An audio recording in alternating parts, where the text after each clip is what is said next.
Hello and welcome from the 2022 ASD conference here in Atlanta. I'm Dr. Ghazi-Tehrani. I'm here with Dr. Henry Pontell. He has degrees in sociology from Stony Brook University, a BA, MA, and PhD. He is Professor Emeritus in the Department of Criminology, Law, and Society at the University of California-Irvine, and is a Distinguished University Professor in the Department of Sociology at John Jay College of Criminal Justice. He has received the Albert Rees Distinguished Scholarship Award from the American Sociological Association, the Donald R. Cressy Award from the Association of Certified Fraud Examiners, and the Paul Tappan and Joseph Lohman Awards from the Western Society of Criminology. His major books include the International Handbook of White Collar and Corporate Crime, Financial Crime and Crises in the Era of False Profits, Social Deviance, Profit Without Honor, Big Money Crime, A Capacity to Punish, and our recent publication, Wayward Dragon, White Collar Crime and Corporate Crime in China. Welcome, Henry.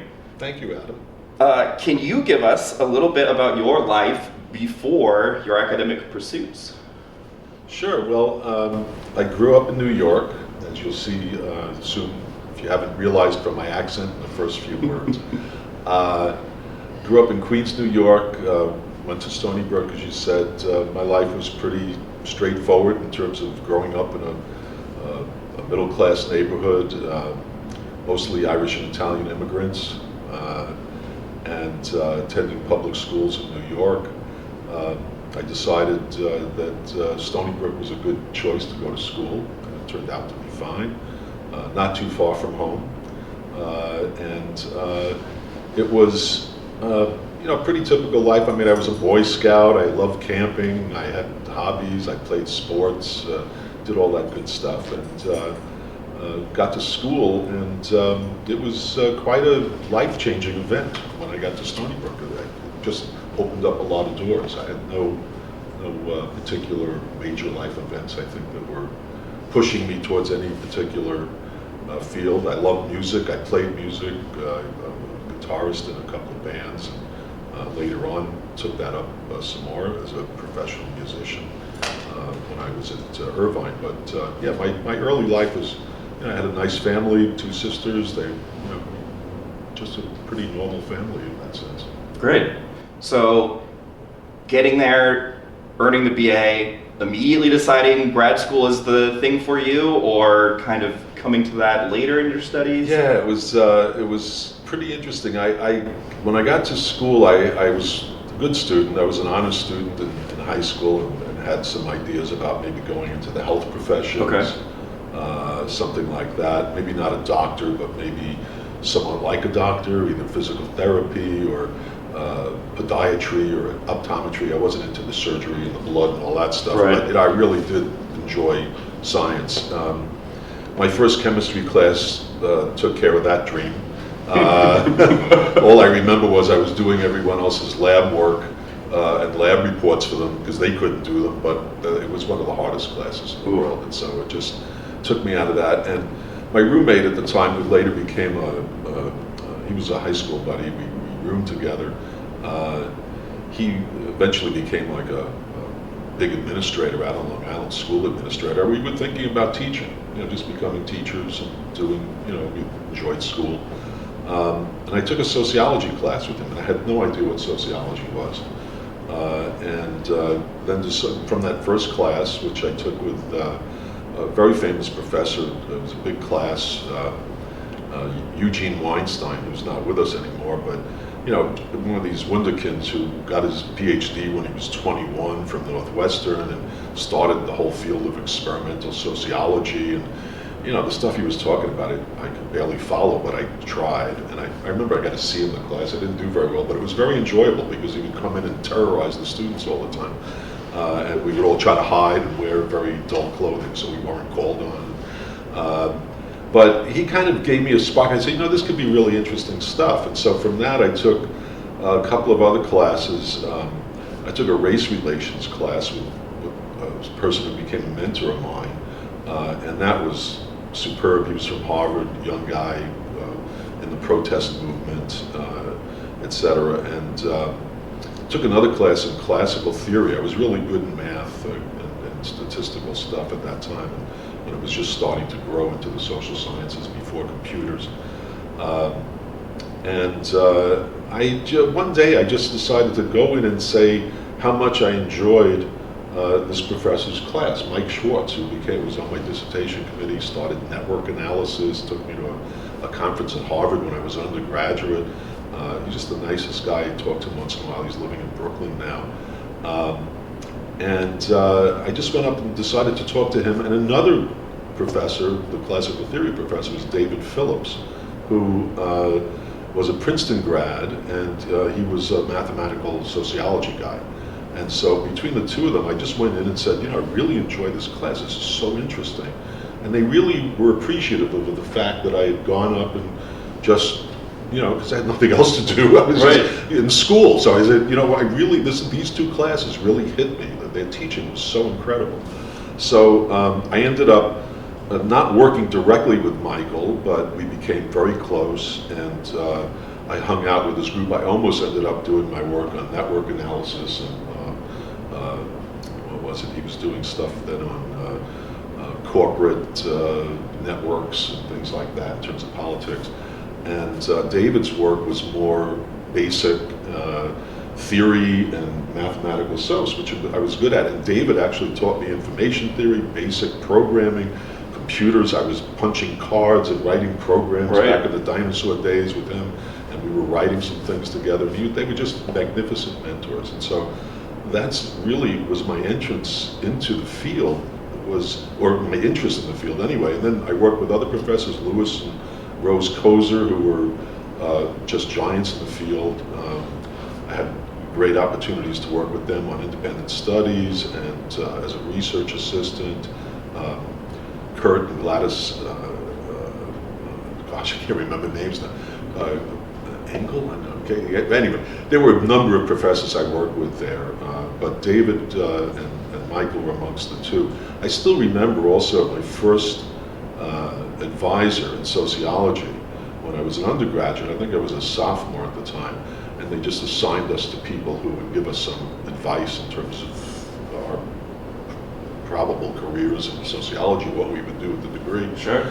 And it was John Gagnon, who ended up being one of the top sex researchers in the United States in history. I mean, he opened up the whole field of sex studies in sociology, did a number of work at the Kinsey Institute, and I still remember sitting with him. He was brilliant and kind of intimidating. I was a sophomore, and there was this big shot guy who was telling me, looking over my notes that I had to give him, and he says, "Oh, I see you're really good in math and calculus. You excel." He says, "That's going to be really good for you in terms of your future studies." Right. And I still remember that, and he was absolutely right, because that opened up all the doors. I was in big demand, because a lot of professors wanted some people to help with the computer and stats work and things like that. So I was really lucky. And Stony Brook at that time was on the way up in terms of sociology. It was probably a number 10 school in the United States at that time.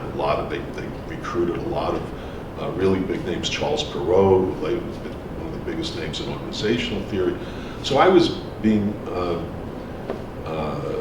groomed, I guess, or at least getting into sociology. And I had such respect for my professors, the fact that they knew so much and could do all this stuff, and they were teaching it to me. And I'm thinking, this would be a stretch, but maybe I should try to do graduate school. David encouraged me, and Michael encouraged me. I'm thinking, well, at every step, and I'm sure this happens with most people, you say, wow, how could I actually achieve, that kind of status or that kind of position? But it's actually small incremental steps. Right. But so how I got into criminology, was that part of the issue? No, that's the next question, but we can definitely get to it. So I got into sociology big time. That's what I wanted to be, a sociologist, or at least work in sociology. It was great. I worked on race stuff. I'll tell you this because I don't get a chance to say it very much, but my hallmates in my dormitory, this is at the time, this was in the late 60s, so the campuses were in turmoil. With the Vietnam War and the Civil Rights Movement and everything. And a lot of my hallmates were from Spanish Harlem and Harlem, because they were amongst the first cohorts of people of color coming into the universities in a big way. And so I had a chance to really interact with people I would never have a chance to interact with in my normal life. Right. So I made a lot of friends and worked with them on a lot of projects, protests, all kinds of things. And I ended up becoming the only white member of Black Students United. And I remember the head, who was the head of the organization at the time, a very militant guy, clearly, those were the times.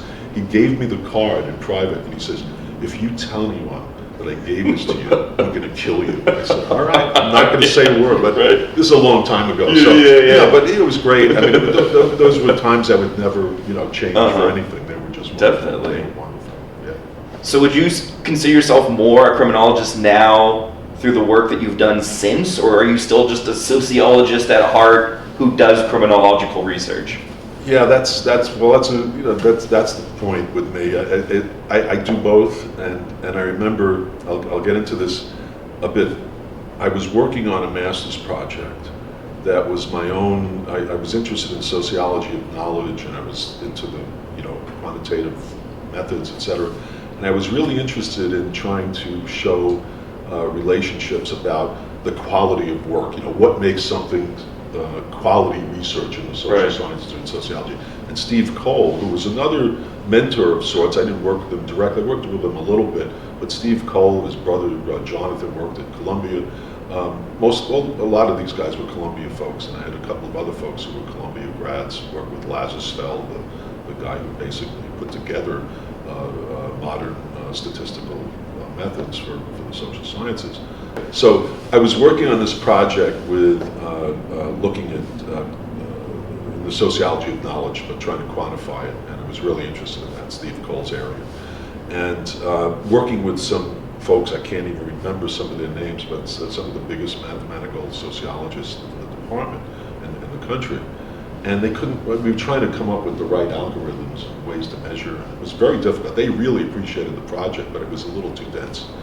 So I was struggling with it for about a year. And one day I was walking down the hall and I hear someone yell, Henry, can you come in here for a second? And it was one of the junior professors. His name was Forrest Dill, affectionately called Woody. And he was a Law and Society, quote unquote, criminology guy in the department. And at that time, and maybe even now, in a lot of these very parochial departments, they look down on criminology, they look down on medical sociology, it's all too applied. And so he was kind of the deviants, along with Eric Good, who I still see once in a while, one of the deviants Law and Society crim guys in the department. And so he calls me in, and he says, I heard you're good with methods. I got this problem, can you help me out with it? I said, yeah, sure, what? He goes, well, and he says, I got this, he's doing work at the Vera Institute in New York. He was working on bail projects and things like that. And he says, I think that, all this work coming out on deterrence is wrong. It was ecological studies of deterrence showing that punishment is pushing down crime levels. And he says, everything that I can see working in the courts is that the courts are overloaded and punishment is going down as a result. So that's why you're getting this negative relationship. So this idea that it's the negative relationship showing deterrence is exactly the opposite. It's more of a system capacity issue. I said, interesting. He said, do you know how can we, is there any way to show that statistically or anything? So I said, oh yeah, I knew exactly how to do it at the time. Hells and Andrews, and I go to his board and I draw cross-leg correlation techniques, and he's going, wow, that's great. Do you want to do it? And I said, I don't know, maybe. I had no criminology background, I hadn't read any I didn't take a criminology class.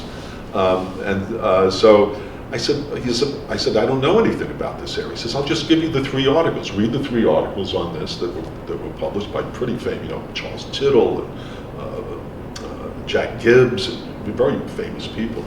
And I said, all right, I'll look at the studies. And so I read the studies, went through, critiqued the methodology, got the data sets that they use, replicated their studies, and sure enough, it showed the opposite effect. And so Woody was such a great mentor. I mean, I never would have gotten where I am today without him. Not only for getting me into criminology, but working with me. I rewrote that probably 30 or 40 times with him until it was in decent shape. It got printed, it came out as a lead article in Criminology when I was still getting my master's, which that article was based on, right, which blew me away. And then it was responded to by Gibbs, Tittle, and Richard Henschel up in Canada.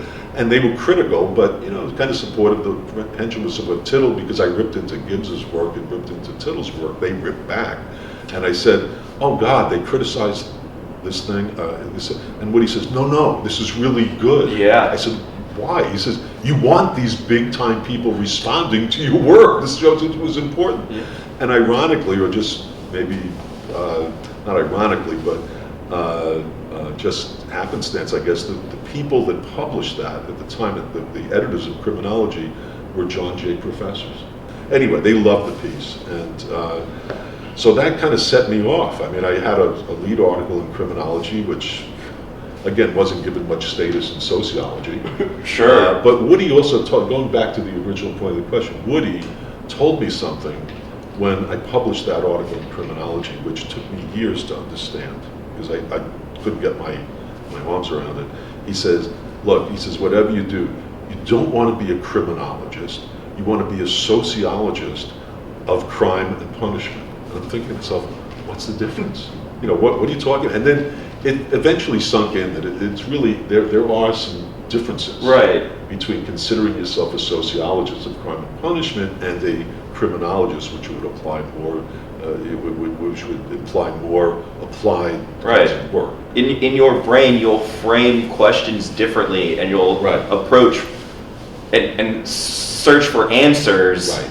in a different manner. Exactly right. And different literatures and more things to bring in. And you come to the ASC meetings and you see there's nothing wrong with criminology, but a lot of it's applied. Right. It's on sentencing and it's on this, and it's only where if you go to a sociology meeting, it's bigger, different kinds of questions. So they're interrelated. There's no question about that. But that's basically how I got into criminology, totally by accident. Great. And from there, it just.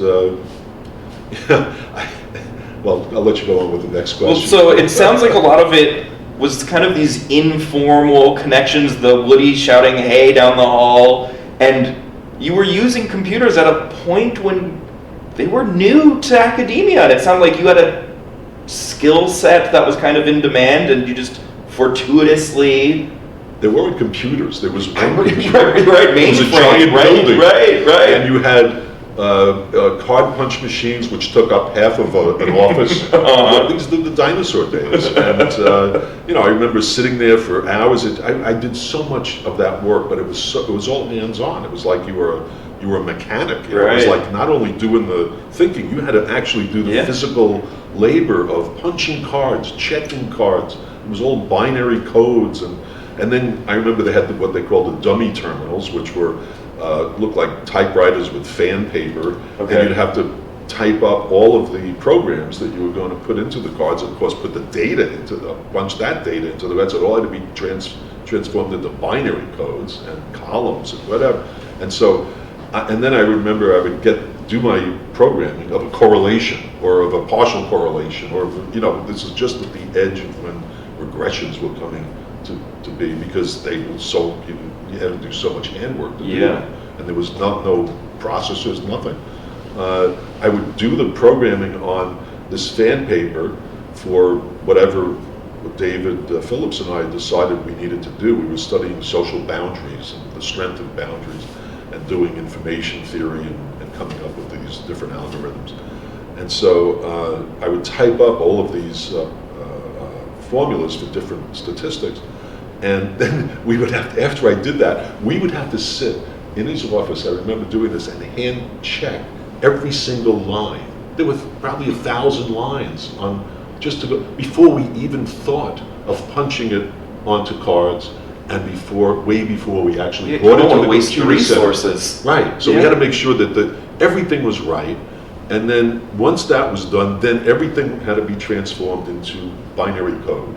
And then we would bring trays of these cards over to the computer center, and I remember the only thing you would pray for was that when the next day or when you went back, because it would run overnight, that they had a shelf against the wall with letters of your last name, that under your letter of your last name, there would be a big, thick stack of output. Because If it was like this, sorry, something was wrong. And usually, if you were lucky, maybe 2 or 3 shots, and you'd get it in. And they would locate basically where the error was. Sometimes it was specific, sometimes you'd have to look a little bit. But again, you'd have to go through the stack of cards, pull out those particular cards, re-punch them, go back. So it was really tedious. I mean, those days were crazy compared to what you were, I mean, there was no SPSS, there was nothing. It was basically, and I heard stories, though, so as weird as that sounds, I heard stories from my professors, Hennon Selvin, who ended up chairing my dissertation after Woody left to go back to Davis. Hennon was a student of Paul Lazarsfeld at Columbia.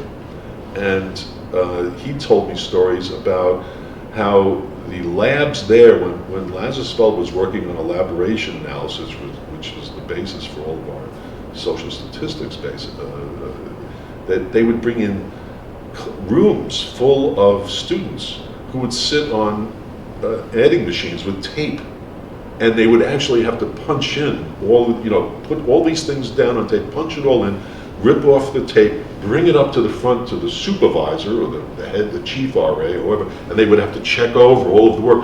But rooms of people to punch in these numbers to do one regression analysis with all the data and everything else. It was just amazing the amount of work that was involved. Whereas now you do it with 3 clicks and you're done.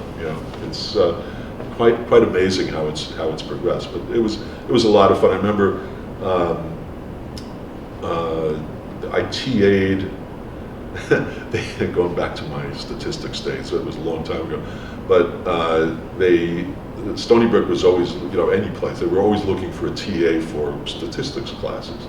And we had a very famous statistician there who wrote books with some other famous statisticians, Judith Tanner. And Judy was a good teacher. She was very good and a great statistician.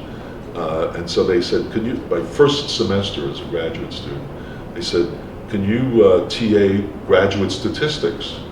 I said, yeah, but I never took statistics. I said, I never had it as an undergraduate. And my colleagues in my cohort were in that class and they hadn't taken statistics. That's why maybe it was the undergraduate. I'm sorry, it was the undergraduate statistics class. They were forced to take it because they didn't have undergraduate statistics. Oh, wow. And I'm in the class with them.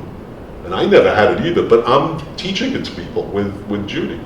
And it was fine. I mean, I would just stay a chapter ahead of everybody else, and so I'd grade homeworks and hold the hands of my friends. Sure. It's okay, don't worry about it. You'll be fine. We'll get it done.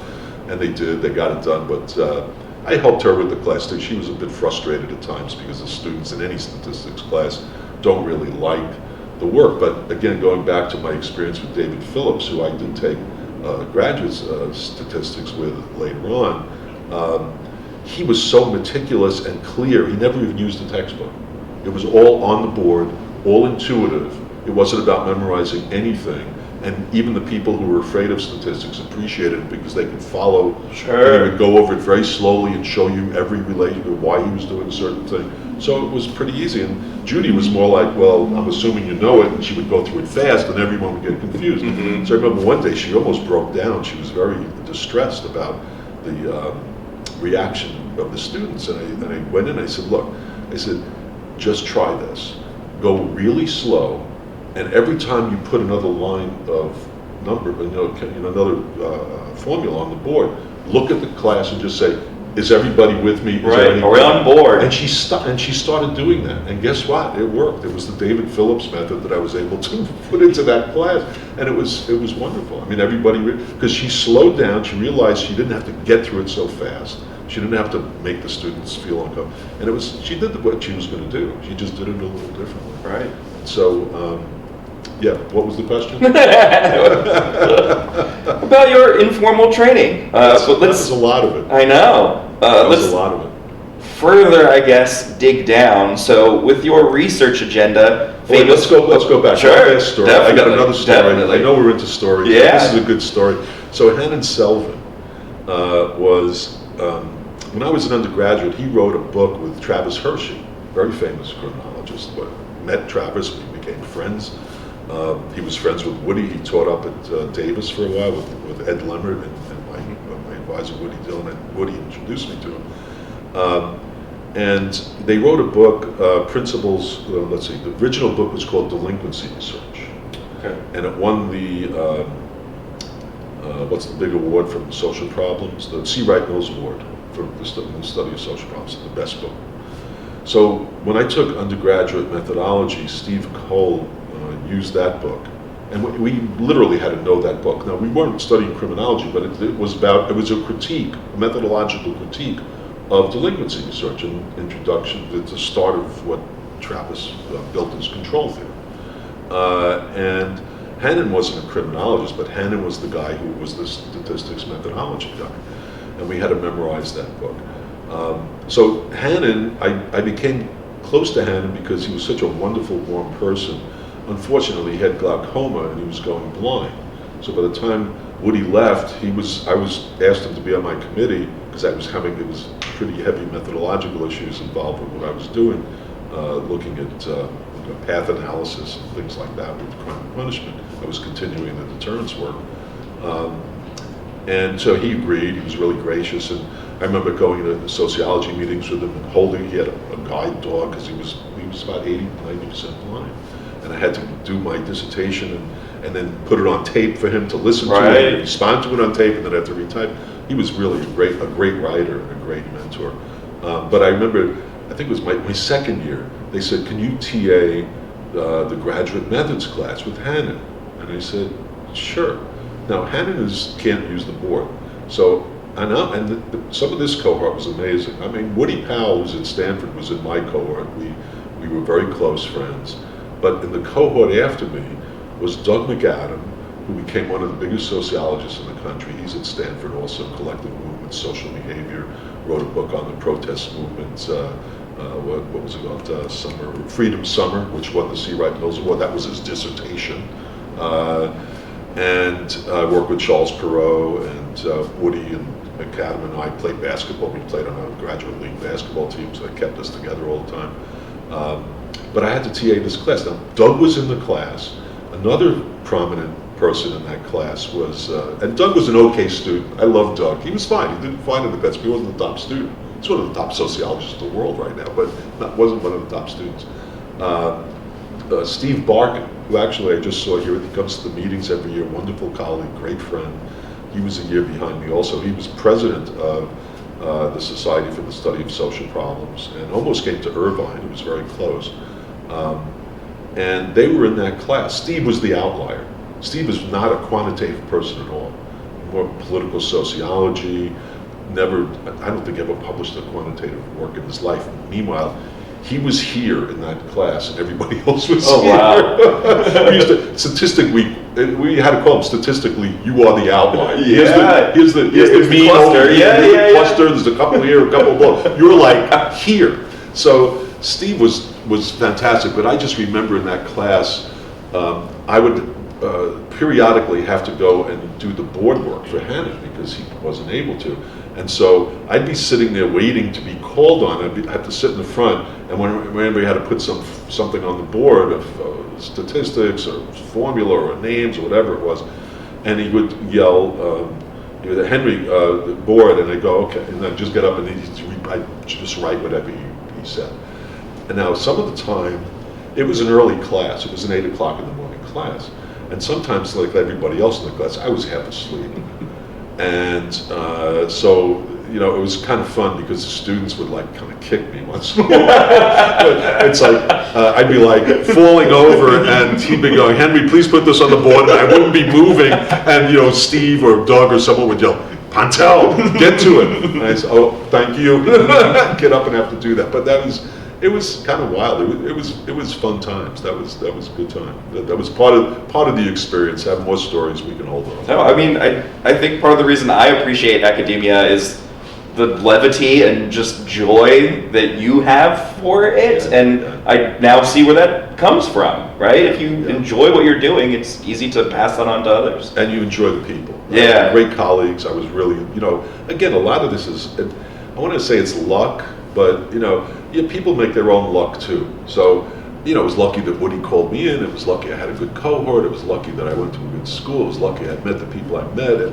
But you kind of advance yourself too. So I made my own luck. If I didn't go into those professors' offices, Right. I'd probably be a retired school teacher now. So, Yeah. you know, that was the whole thing. Yeah. You got to take a Definitely. move on it. Tell people if they're good. Yeah. Yeah. Luck is the end result of a lot of hard work. Yeah. It's a very strange journey. Very strange. So looking at kind of the history of your research agenda and what you're most famous for, is there a biographical reason for what you study? Not at all. Not at all. It goes back to what we were just talking about. I think it's just serendipitous. Yeah. I mean, it's like I could have worked with Louis Kozer and become a social theorist. I could have done network analysis with Michael Schwartz and, you know, gone a number of ways. But no, I mean, my grandfather, who he was a police officer in the Bronx, but I mean, he kind of left the family when I was very young, maybe 4 or 5 years old. Never saw him much growing up. But, you know, I knew my grandfather was a police officer. I still have his badge, I have his club, but that never pushed me to do anything. And in fact, my parents definitely wanted me not to follow that path of doing that. But yeah, there was nothing, you know, nothing that was eating at me to actually do criminology, so to speak. But sociology, as I talked about, was just interesting to me. So it was just intellectually fascinating to me and interesting. That's great. Yeah. Curious. So would you categorize your body of work as having one inherent theme or a couple of subdivisions? You know, if there's there are a couple of themes. The theme would probably come back to my original work of capacity, system capacity issues, which underlies, I'd say, 90% of what criminology is looking at in the most applied ways, which is how do we make the system work? You know, why is the system producing these kinds of punishments? Why are there racial inequities? Why are there economic inequities? Why is punishment produced in various ways? You know, there's an underlying issue. I remember Joan Petersilia, who came to Irvine. Maybe we'll get to this in a few minutes, but you know, her work is great, and miss Joan a lot. She was a great scholar, colleague, and I always had the discussions with her regarding her work, which was pretty atheoretical because it was, you know, just so applied. Mm-hmm. But almost everything that underlied her work and others in that area, especially when she started doing what was it, prisoners coming out, what was it called? What's the name? Reentry. Reentry. Yep. Exactly. Reentry work. You know, it's all about capacity. You know, all these issues that were driving her work were based on, hey, the system ain't big enough for all this crime. Right. And that's really, and I brought that from the deterrence work, which I left, but I did bring it to jail overcrowding work that I did with Pat Kincaid and Wayne Welsh and Matt Leone, who are now professors in various different places. I shouldn't say different places. Pat is at TCU, was a chair there, has done really well. Matt is at University of Nevada, Reno, done really well. Wayne is at Temple University, done really well, really proud of them. We had a nice group when we studied the capacity stuff with jail overcrowding. So that was good. And then later on, when I got into white-collar crime, which was an accident, so I can tell you about that, I brought it into some of the work that I've done with physician fraud and financial fraud, because it underlies that as well. So if there's a thread, I'd say that's one thread, not the only thing. It's not even maybe not the main thing that was coming out of those things, but it was just an underlying phenomenon. Never kind of goes away. Never goes away. Yeah. And I even mentioned it at the talk I did Wednesday on the Trump panel about the capacity of the DOJ to prosecute the January 6th rioters, because they were already saying they're running out of money, and that's going to determine what they were able to do in terms of, you know, punishing them and, of course, potentially any other higher-ups involved in it. If they don't have the money and the prosecutors and the time, it ain't going anywhere. Right. So it's an underlying issue. But you know, I've jumped around. I'll say when I finished the deterrence work, my dissertation I turned into a book, The Capacity to Punish. I remember I sent it out to 4 or 5 publishers, didn't want it. Finally, Indiana University Press said we want it. And I remember John Dombrink, my good friend and colleague who's recently retired, we would play basketball once in a while in our off time. We'd just leave the office and go out and shoot hoops. When it happened, he just said to me, because he was following along, because I was so depressed it was getting turned down by the big presses. And he said, hey, you got it published. Maybe you should change the title to A Capacity to Publish. And I said, yeah, maybe. So that was kind of strange. But anyway, yeah, when I got done with that, I did just a few pieces on that. I got tired. I was doing it for years. I just got tired of it. And when I came to Irvine, which was another accident, but again, lucky, but it was because of that criminology article, I never applied for the job that I got. And you could never do this today, in today's bureaucratized university system. Sure. But I actually did not apply for the job. What happened, I'll try to make this story, I'll try to make the story long short, because it's very long. I'll try to make it palatable. I applied to Irvine for a job that was advertised as macro sociology. Okay. And I interpreted macro sociology to mean something like what I was doing. I was looking at macro relationships between crime and punishment in the United States, and that's what they were looking for. And I said, fine, I could do that. What it really meant in code, because I was applying to this funky named school called social ecology, which no one knew what it was, but we can talk about that. They were really wanted to say, we're looking for a demographer, which I wasn't. No. So, long story short, someone saw, and I never saw the advertisement, because the advertisement for the job I got was for a quote-unquote criminal justice person, which I never applied for a criminal justice job because I was a sociologist. That's right. So all those crim jobs and criminal justice jobs, sorry, wasn't it? I was a sociologist. So I never saw the job because I wasn't looking for it. I saw the other one. I applied to it.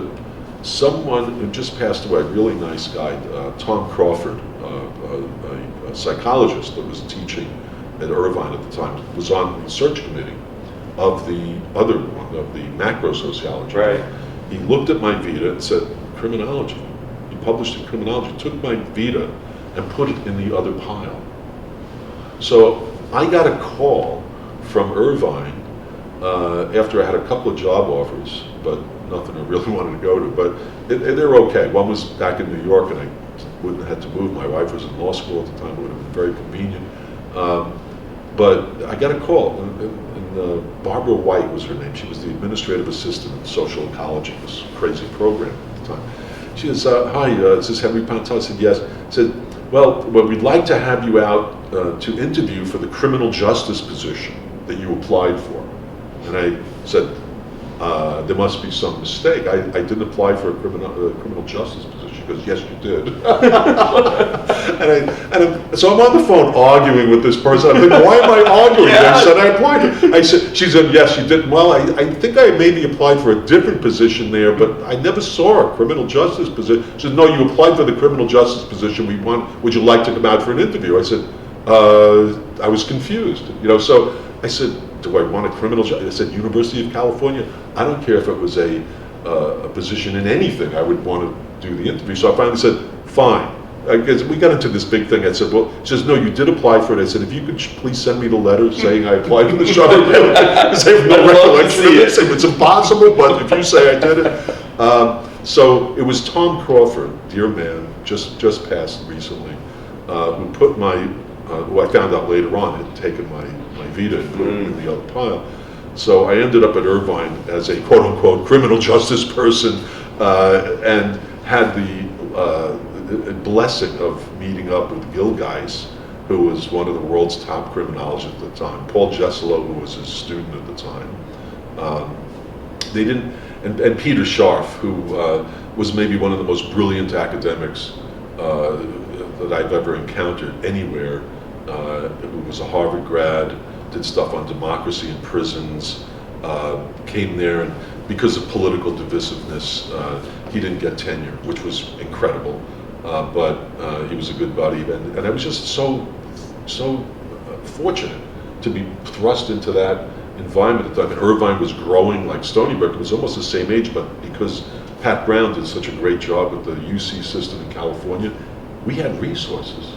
Right. So I had small grants to get projects going. The physician fraud grant project that I got from NIJ, the savings and loan fraud project I got. Those were all started with small seed grant money from the school, which we were able to get. So when I got to Irvine, I guess at that point I was dubbed or anointed or appointed a criminal justice person, which I kind of hated that title, but that's what they called us, because Arnie Binder, who also just recently passed, just a magnificent academic, a mathematical psychologist by his training, who later got into criminal justice work, did a book with Peter Scharf called The Badge and the Bullet, which was the first academic work on use of deadly force by the police. And they had a big NIJ grant. And, Arnie started this, I'm going to go back, so I'll say the social ecology, everyone, what the hell is that? It was a name that was kind of voted on by committee of students, and Arnie was a maverick, left the School of Social Sciences at Irvine, wanted to do more applied work. And so he thought, the social sciences should be more relevant, et cetera, et cetera. And he was a basic researcher. It was a very famous book, maybe you know the title, I'm trying to, Unobtrusive Measures or something like that. It was a Methodist book. Right. And Unobtrusive Measure, something in the social sciences. Anyway, there were chapters in the book. Arnie's chapter, they gave Arnie a chapter in that book. This was a very famous book at the time. His chapter was one paragraph. Now, don't ask me to remember what that paragraph said, but it was so insightful that the authors just said, here it is. It was like half a page. It was a whole chapter. Wow. That's how good he was. Anyway, and he was tough. He was very tough, but he was a great colleague, great friend. Where was I going with this? Criminal justice. Yeah. His vision of the social ecology. It was basically an interdisciplinary field that some people like Ray Catalano, who later went to Berkeley, did a book called, Community and Crime, or Community something. It's way long ago, but health, community, I'm sorry, I can't remember. Anyway, they tried to, and Dan Stokel's another one, a good friend and colleague, environmental psychologist who was there when I got there. There were like 12 people in this program. Some urban studies people, mostly psychologists, a few of the CJ Crim people, Gil, Arnie, Peter. What's his name? John Monahan took me out on my interview. John Monahan became one of the biggest names in law and psychology. Went to University of Virginia Law School. Also a Stony Brook grad, so we had something in common there. But wonderful guy. But he left, and we had just a small group of us. A lot of psychologists, but different types. Environmental psychology, a couple of counseling psychologists, developmental psychologists, and then the person who got hired on that macro sociology job was Amy Summers from Duke University. She didn't stay very long. She stayed like 3 years, and I left. I lost touch with her. We became good friends when we were there, and she was maybe the lone sociologist who wasn't doing criminology at that time. So. But it was just forming, and so the psychologists had a lot of power, and so that created some schisms here and there with what we were going to do. But I was really just blessed to be thrust in with Gil Geis. I still remember on my interview, Gil, I met him, and I said, "Wow, I don't know anything about white-collar crime, but I know his name, and I know he's very famous." I maybe read that piece, the electrical equipment antitrust case piece that he wrote, which is one of the most cited pieces, or was for a long time, one of the most cited pieces in criminology. And I remember going into his office, and he was so relaxed and so California, and I like my grandfather lived in Hollywood, I'd been to California, so I loved California. And he was just so pleasant. He was from the Bronx, he was brilliant, he went to Bronx Science, and so we had some kind of good connections there. And I just remember him saying to me something really strange. He said, and I was complimenting his voice. "Oh, it's such an honor to meet you," and everything. And I read a couple of his other pieces, but I didn't really nothing about what, no interest in it. But I knew he was famous, and I thought it was just a thrill. It was a really thrill to meet him. And he said something very strange. He said, "Just one piece of advice for your talk." When I had to do my colloquium. Job. Yeah, so I Yeah, talked to job. him right before I was going to present. He says, when you're up there in the front, don't put your feet on the table.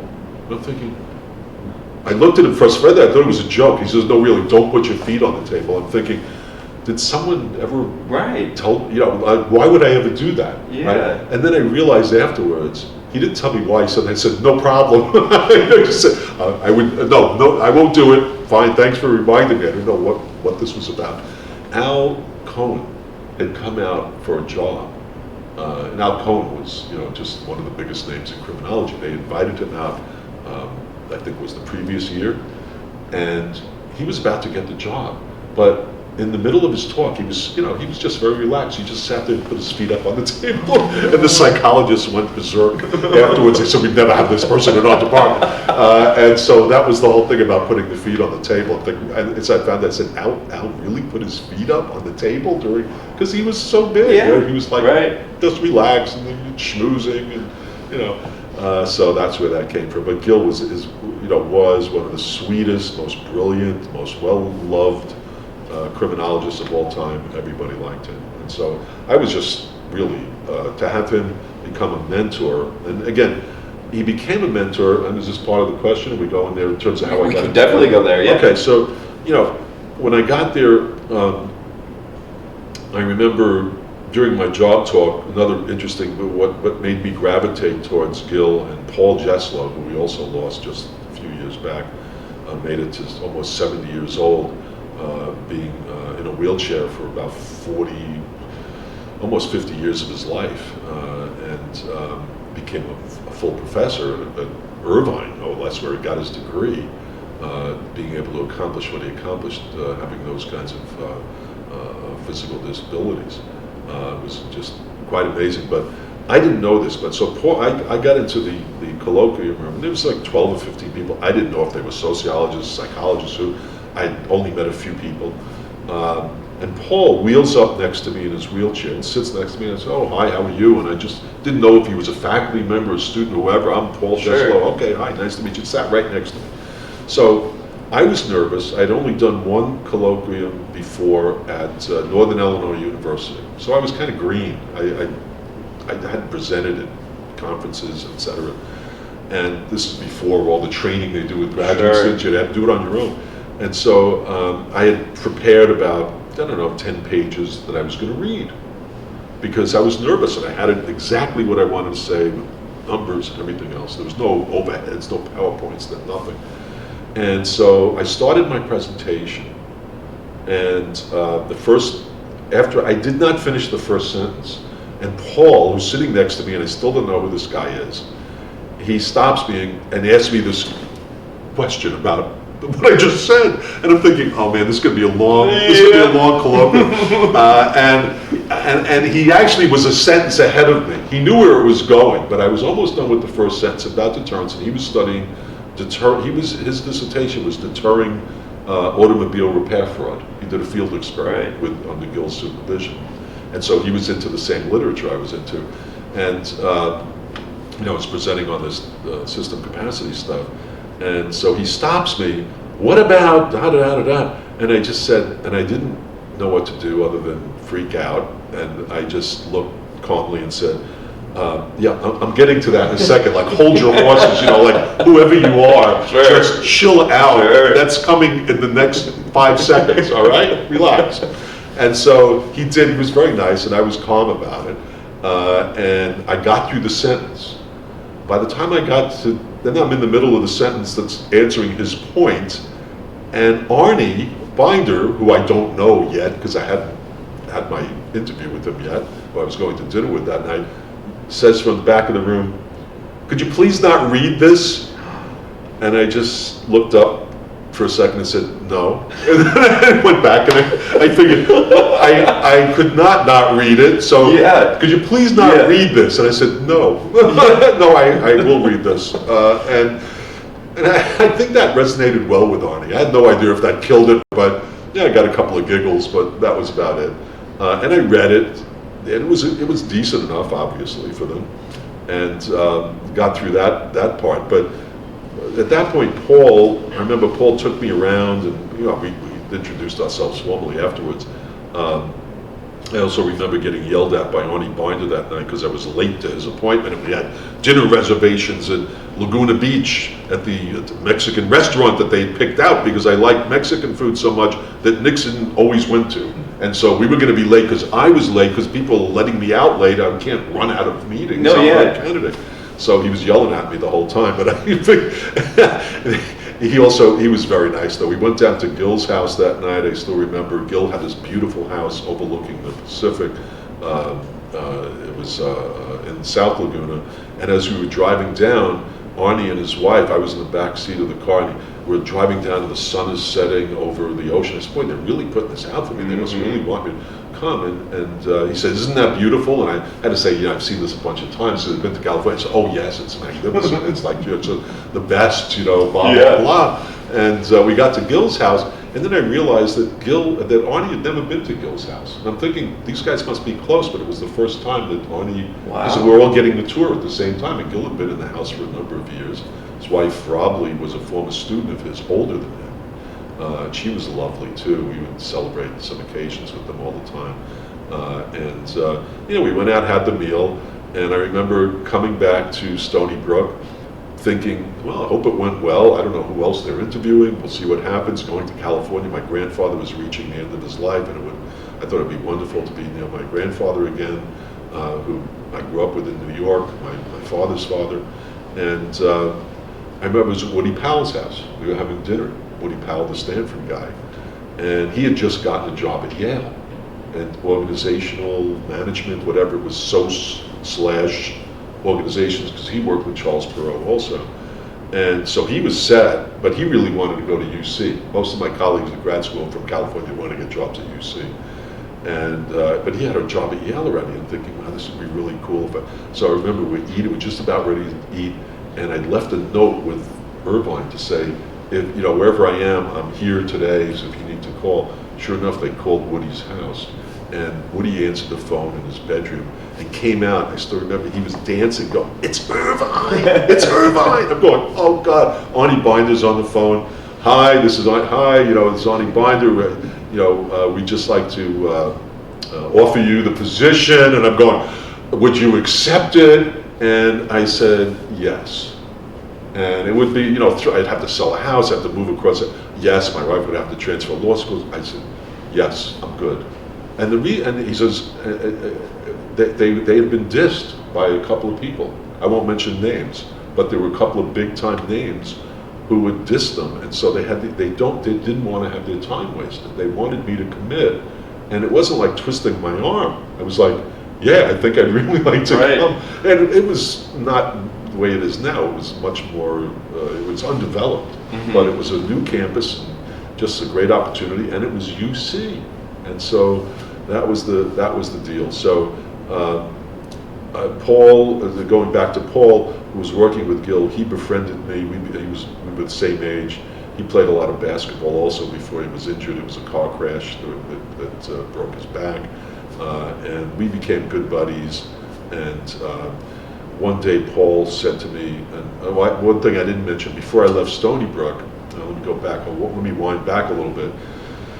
When I was doing my capacity work, Woody Dill and I, he said, you should apply for an NIJ. At that time it was the LEAA, Law Enforcement Assistant Administration of the Department of Justice. They just came out with these new graduate grants. He said, you should apply for one of these grants to do your dissertation. I said, okay. So we wrote up some of the things I did as the master's thesis, got, $12,000 grant. I said, wow, first time a sociology student in that department ever got a grant to do their dissertation, so that was a big deal. But the problem was when the grant ended, the director of graduate studies was Jim Rule, who became a pretty famous sociologist in his own right. He's retired now, but did a lot of work on credit card surveillance, the computer world and how our information gets you, initial stuff, surveillance stuff. Really bright guy. He forgot to put me down on the list for TAs. So here I am, I finished my grant, I was only fourth year, and I had no money. So I said, guys, this is my reward for saving you a fellowship. I got my own money, the first person, and then, so Norm Goodman, who was the chair, another guy who just recently passed away, a distinguished teacher at Stony Brook, said, we'll take care of it. So how did they take care of it? They threw me over to the medical school. So I became an RA for Louis Kozer's wife, Rose Kozer, who was a famous medical sociologist, but didn't have a full-time appointment in the sociology department. She had a full-time appointment in the Department of Community and Environmental Medicine at the up-and-coming medical center at Stony Brook. So I ended up at the med school for 2 years doing projects not with her, and this also gets interesting. I met Rose. I remember the first time we were sitting there, she was very nice. We ended up to be wonderful friends. Her and her husband were just so nice to graduate students. They had a big house on the Long Island Sound, like a mansion, and they would have seminars upstairs in Lou's library, and she would cook, and it was just a big event, to go there. You didn't care what they were going to talk about and what we were going to read. You wanted to go to be there. Exactly. You wanted to be there for the food, the fun. It was just intellectually top notch. And so I worked with Rose, and I remember the first day I went in there, I had no training in social psychology at all. And she's a social psychologist, medical sociologist, and she kept saying to me, do you know role theory? And she was Austrian. Role theory? Role theory? I'm going, what's role theory? I thought it was one word. I had no idea what she was saying. She was saying role theory. And finally, after stumbling over this a few times, I got it. Okay, role theory. And she goes, no. I said, no, I don't. She says, what good are you? What am I supposed to do with you now? I said, I have no idea. They just threw me over here. So actually, she got me working on other things and things related to her work. It was great. She was wonderful. She was just a fantastic person. Really miss her. And from that, I met some doctors there, and Howard Kellman, another very prominent medical sociologist, and they're a wonderful, wonderful guy.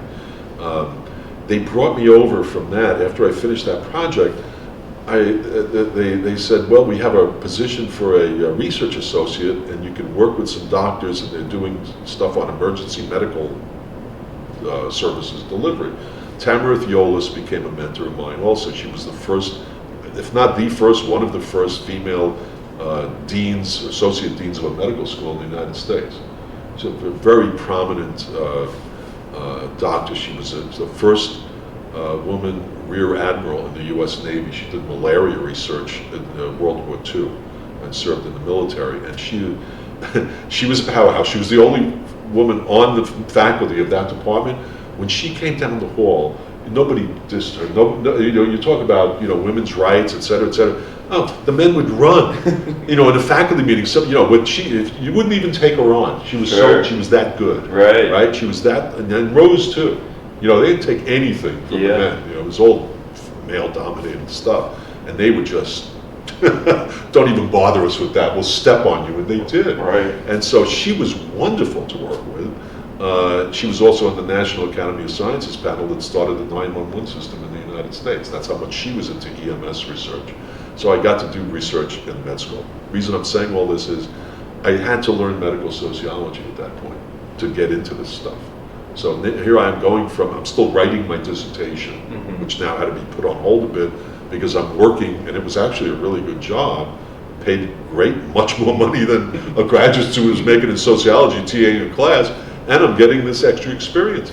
So I ran projects there for a couple of years. We published a couple of things, and so when I get to Irvine, Paul is saying to me, he says, there's a project you might be interested. I'm thinking about doing healthcare fraud. I said, what the hell is that? What are you talking about? He goes, physician fraud in medical care. Now this is right after Reagan was elected president. And he ran on a platform of reducing and stopping fraud, waste, and abuse in government programs. Right. So he said, this is something they should be interested in. Fraud in Medicare and Medicaid, et cetera, et cetera. I said, it's government's tax money, it's being wasted. No one was really talking about it very much. I thought he was a little crazy, but I said, all right. But he said, you got the medical soc background. We know white-collar crime. I didn't know anything about white-collar crime at the time. But you have medical soc background, the deterrence stuff. I said, all right, so let's start playing with it. So we played with it. We came up with a proposal. It got turned down 2 or 3 times because they, it was interviewing doctors. We wanted to do a field experiment to see how much fraud there was. Too much legal liability, et cetera, et cetera. Finally, we wrote it up in a way that we said this is how we could get access to physicians. They said it finally came down to, well, we're not worried about the legal liability, but they're never going to, convicted physicians are never going to talk to you. And we said, yes, they will. We'll give them the soapbox. And we convinced them. We wrote up a methodology saying, look, we're going to give them a chance to tell their side of the story. And we're not going to be, when we're not working for the government, we're going to tell them, and we did. We wrote up a really nice thing saying, look, we're just researchers. We're going to hear your side. Guess what? Response rate was enormous, like 30, 40%. And there weren't that many doctors who were convicted at the time of Medicaid fraud, but we got that going. So that's how I got into it with Gil. And Gil, we brought Gil in because he was a writer par excellence, and he helped us with a lot of the writing, and he pushed us. So we got a lot of things pumped out of that really quickly. Steve Rosoff, who became one of my closest friends, also passed about 10 years ago. He's a bit older than me, but he graduated Harvard, #2 in his class in psychology, came to social ecology to study psychology. I mean, he was brilliant. The guy was brilliant. He was just super, super brilliant. One of the smartest people I've met in my life, and like a family member. He came, and I remember meeting him at a grad student mixer right at the beginning of his career, and he was kind of strange. He had very, very strange mannerisms, kind of like a Rodney Dangerfield type. Oh, wow. Wore black all the time. The black shirt is always to honor Steve. We'd always hang out at the meetings together and stuff. He's just a fantastic person. Loved my kids. He hung out with us. He was like a family member. He came. I started talking to him about the project I was doing with Paul, and he got really interested. And he had no interest in medical sociology. He had no interest in criminology. He could, he just wanted to do psychology. He was a brilliant psychologist. And so after I talked to him, I said, we're looking for research assistants for this project. And you knew, I don't know if this fits with any of your interests or whatever, but he heard about criminal doctors. Well, he ended up as our lead research assistant on that project. From that, he did a master's in a year on status liability on sanctioned physicians, which was published in Law and Human Behavior, which is the top journal in law and psychology. And he just popped this thing out. It was like, and then and I said to him, I remember asking him, why did you come all the way from Harvard to social ecology? And all I remember him saying is, it just had a weird name. To get a degree in something that no one's ever heard of. He says, and then he told me he had a girlfriend that was in California. He was connected loosely to the movie industry. I won't get into all those stories, but this woman was going out with a very famous director, and they still were in touch. And, not his girl, but not a current girlfriend, past girlfriend. And he liked California. He'd been out in California in his Hollywood days, but he was a thespian as well as a brilliant psychologist. So he got involved with this, and then he said to me after a year or two working with us, and he did a lot of the interviews for us. He drove around California, worked with us real closely, published some things with us. He said, I'm really feeling homesick because his family, his mother was aging, and he was feeling homesick. He wanted to go back to Boston. And so he said, I think he applied to Harvard and got into their psychology program. They accept 8 people a year. Handful. Yeah. He just applied to it, and they said, yeah. He goes back, and no big deal. Goes right back to Harvard. And he's there for a year, and he wants to pursue this status liability stuff, which I'll talk about more in a second, remind me.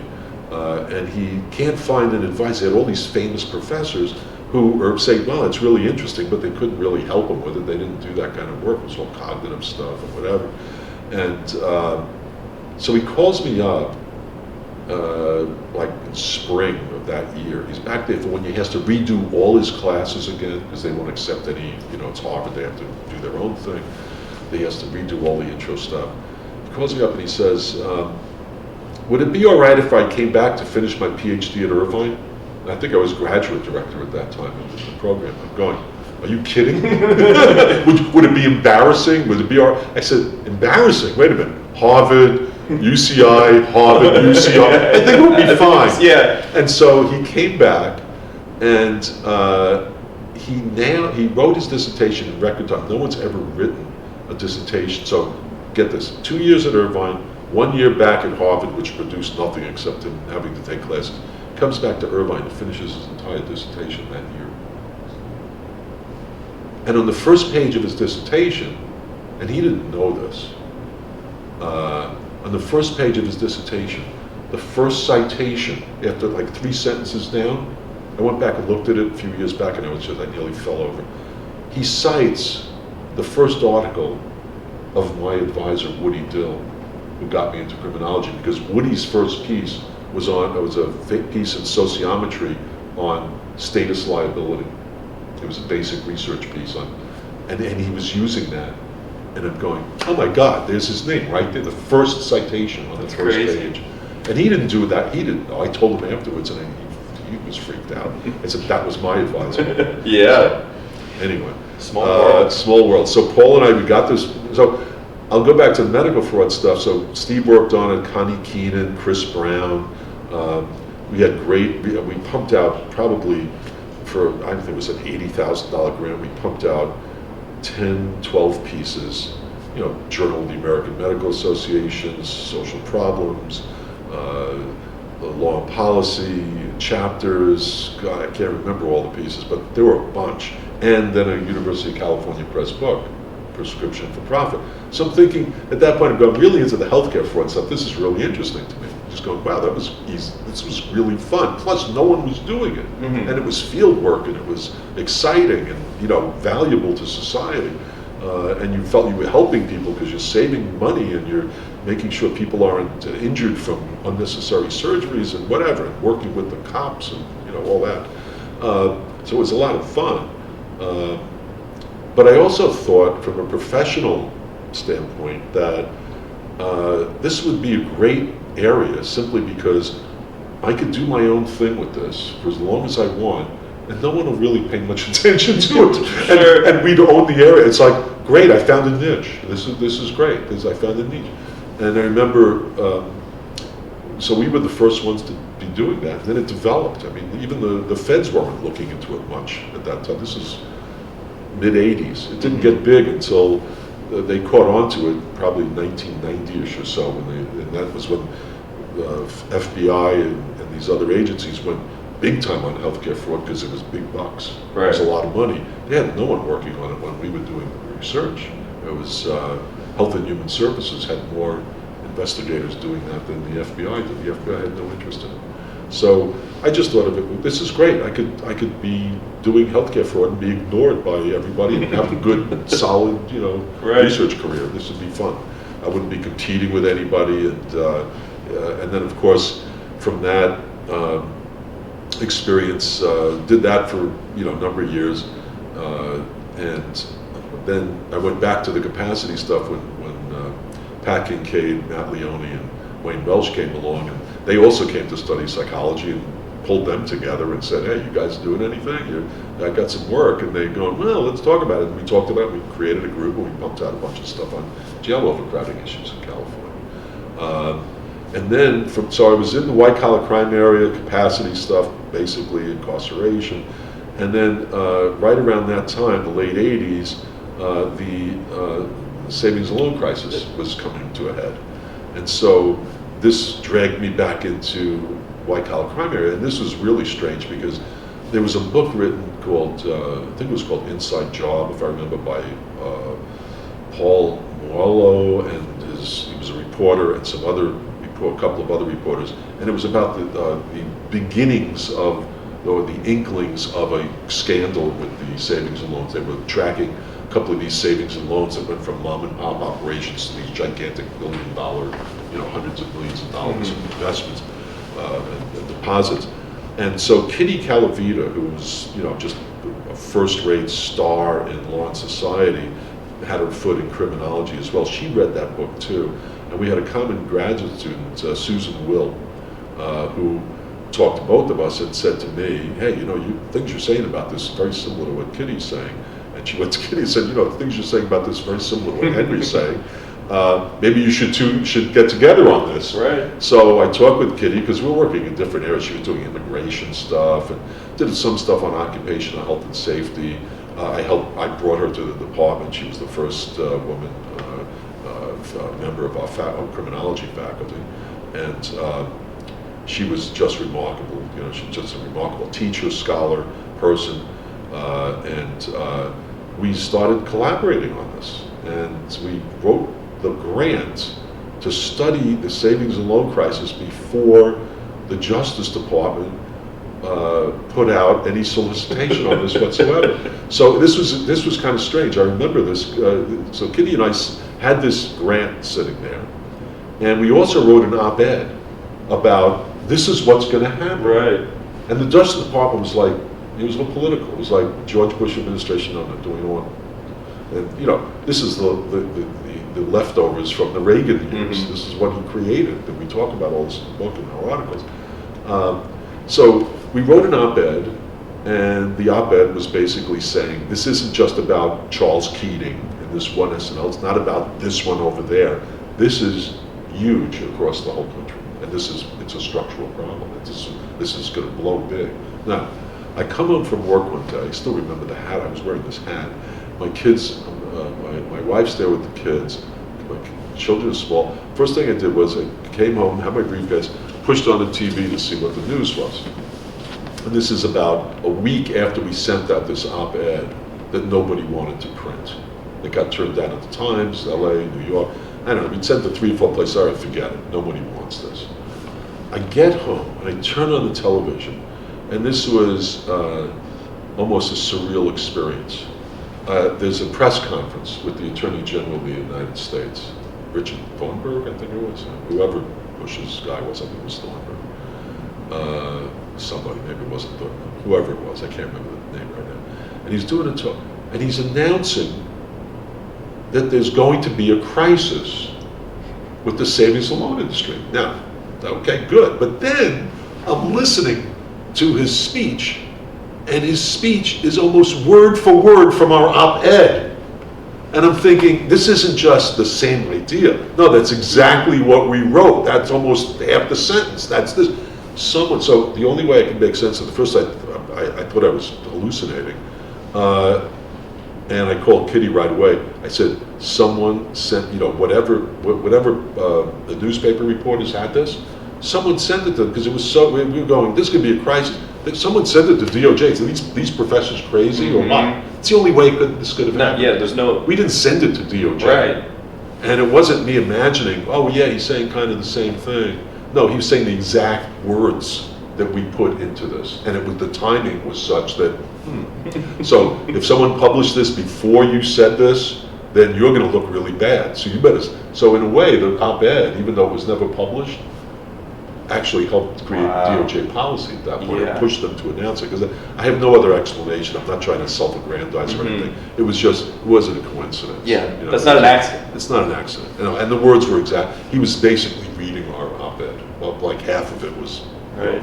Just I can see an editor messaging them, hey, is this true? Yeah, what is Can this we publish about? this maybe even? Yeah. So that was kind of strange. And then after, so the bottom line is, we had an entire grant proposal in terms of causes and government responses on the desk of DOJ before they could handpick their own inside people to do this project, right? So it was kind of tough, and what also helped that along was it was such a political issue. It was such a hot potato at that time because the economy was ready to go off the cliff, and so they couldn't mess around with this. They had to show. So they gave us we got the grant. It was an unsolicited project. It was like $250,000, which is a lot of money at that time, to study this. But I don't think they really wanted us. But the good thing was, because it was such a political issue, you know, we testified in front of Congress and did all these. We could get access to any agency. We put together data. There's some stories I could tell later if you want about how they tried to shut us down in the middle of it. But we had carte blanche because everybody wanted to point the finger at somebody else. They wanted to tell us their side of the story. And that's a very important thing when you do this kind of research in terms of getting access, especially if they're going to be on the firing line for some of this. They want to make sure, no, it wasn't us, it was the regulators, Right. Secret Service, there was the FBI, it was, oh yeah, if they only did this. And so it was all these, this jockeying around for... Self-interest to make sure the blame falls where it should. Yeah. So that was a lot of work. I mean, we did over 130 interviews. Bob Tillman, I brought Bob Tillman, I didn't mention Bob Tillman, but he was a student of Ed Lemmert's at UC Davis, who I met with John Sutton, who came out of Davis, and Pat Jackson. They were Lemmert students. Ed Lemmert also became a mentor of mine later on, and Woody introduced me to them when I first came to Irvine. And Bob had an interest in some of this white-collar crime stuff. Bob and I talk, weekly. We still write things together, did some books and whatever. And I said to him, would you be interested in doing this? And he loved the medical research. Actually, we did a separate article in Criminology on sanctioning of doctors, which I think is one of my, we always talk about, I said, that's one of the most important pieces either of us have ever written amongst all the stuff. But, it gets play once in a while, but basically it was a study showing, pretty conclusive, never been criticized on any level for anything, methodologically, theoretically, showing that white-collar criminals are sanctioned less than common criminals. Right. We did it with a sample of doctors in California. Said, here you go. First-time offenders, you're getting, first-time offenders of doctors. And we did it. It was very straightforward. And no one ever came after us on anything from any field. So we just think, well, it must have been right. So Bob I pulled Bob in because he was quantifrenic at that time. And I had given up this. I just wanted to do basic. I wanted to do research, more theoretical research. And I was just so wiped out from doing the statistical. Back in the dinosaur, I had it. I said, I can't write if I'm punching cards, doing statistics all the time. I want to get substantive here. I want to get into something a little bit more. Less numbers. You're not just an extension of the machine. Yeah, exactly. So it was just eating up too much time. I said, to do this right, I can't do both. And I wanted to be more on the theory level. So Bob, I said, Bob, could you help us with this because you're really good with data sets and whatever. And he said, yeah, no, I want to do this. I said, great. So he came in and helped us with combining data sets. And I worked, Kitty wasn't much into that. I was kind of into it, so I worked with Bob on all the stuff we would produce, but Bob was our main guy on that, and he really did an incredible job of doing things that people said couldn't be done. And that's, I guess, another lesson that when they say you can't do something, you go to some agent, well, you'll never combine those offenders with these offenders, or apples and oranges, et cetera, et cetera. And we did it. We were able to identify common cases and pull out common offenders, put them into bigger data sets and work with those. And so it was fine. But yeah, that was a project that, again, produced a big book and a lot of pieces. I remember Lois Mock was our grant manager. She was a wonderful person. She's the sister of Felsen. Okay. I can't think of his first name. Marcus Felsen. Marcus Felsen, Yeah. yes, I think it's his sister, or his cousin, I think it's his sister.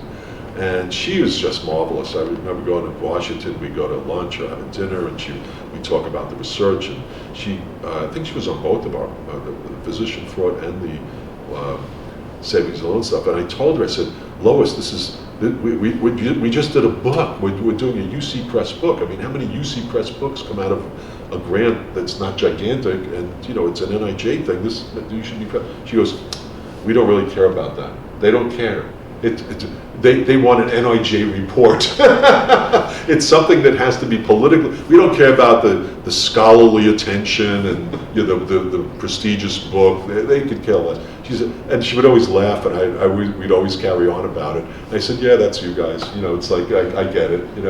But I was always so proud. Lois, we published an article in Social Problems. Lois, we published an article in Criminal. Lois, we were in this big book. Lois, we got University of California.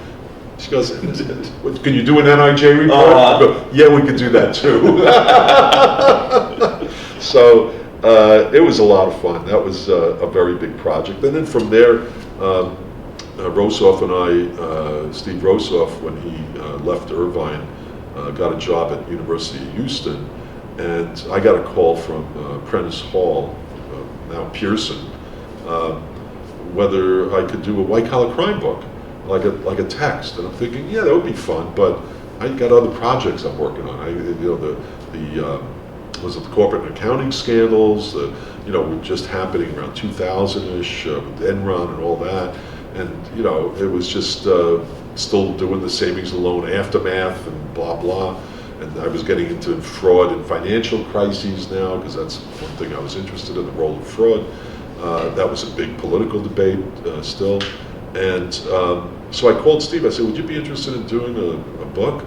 You want to co-author a book? And he goes, what? And I told him what it was. He said, I'd love to do that. And he wasn't, he just did a teaching school. He didn't have to write so much. He didn't have to do so much research. He really wanted to do it. I said, great, you really want to do it? You can be first author on it. I'll put you in charge. So I called up the publisher. Would it be all right if I pull in my grad student? He's brilliant, my former grad student. He's brilliant, blah, blah, blah. No problem. Then I called up Bob. I said, Bob, you want to help us out with this? He goes, yeah, sure. So the three of us did it. And it became one of the best-selling books in the first big-selling textbooks in white-collar crime. And I remember, Steve was just brilliant. I mean, as I said, he's just so brilliant, but you can't appreciate it. People who knew him thought he was just nothing, because he never appeared to be anything, but just underneath is this very plain exterior, or kind of, I don't know what's the right word, unpretentious, totally unpretentious. They just wrote him off, but he could run intellectual circles around anybody. That's the thing. And his writing, and the style that he gave us for the book was so good that when it finally came out, I remember students, when I used the book in class, one student came up to me and said, Professor, do you have an extra copy of the book? I said, why, did you lose yours? He said, no, I gave it to my parents and they won't give it back, because they loved it. It was just kind of a real wild style, a little bit on the edge with all this stuff. But that's what we did. We did the white-collar crime book. That came out of a lot of this past research.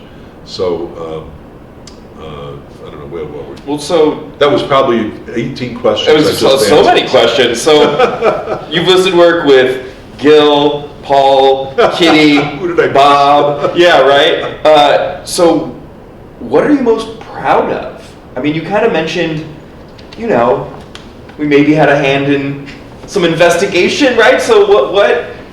I don't know. Academically, is there an award or a publication or?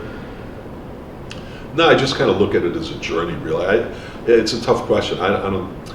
Well, I'm proud of a bunch of things, but it's nice. It's nice to get recognized. I mean, the Al Reese Award with Kitty was really, and Bob was really big. That was really special from sociology. The Cressy Award because that was Gil's organization, and just to be around those folks or be recognized with those folks. Right. That's what so it's not like getting the award, but what does the award stand for? Like Reese, I knew Al Reese. Reese. From Yale, and I'll tell you a funny story.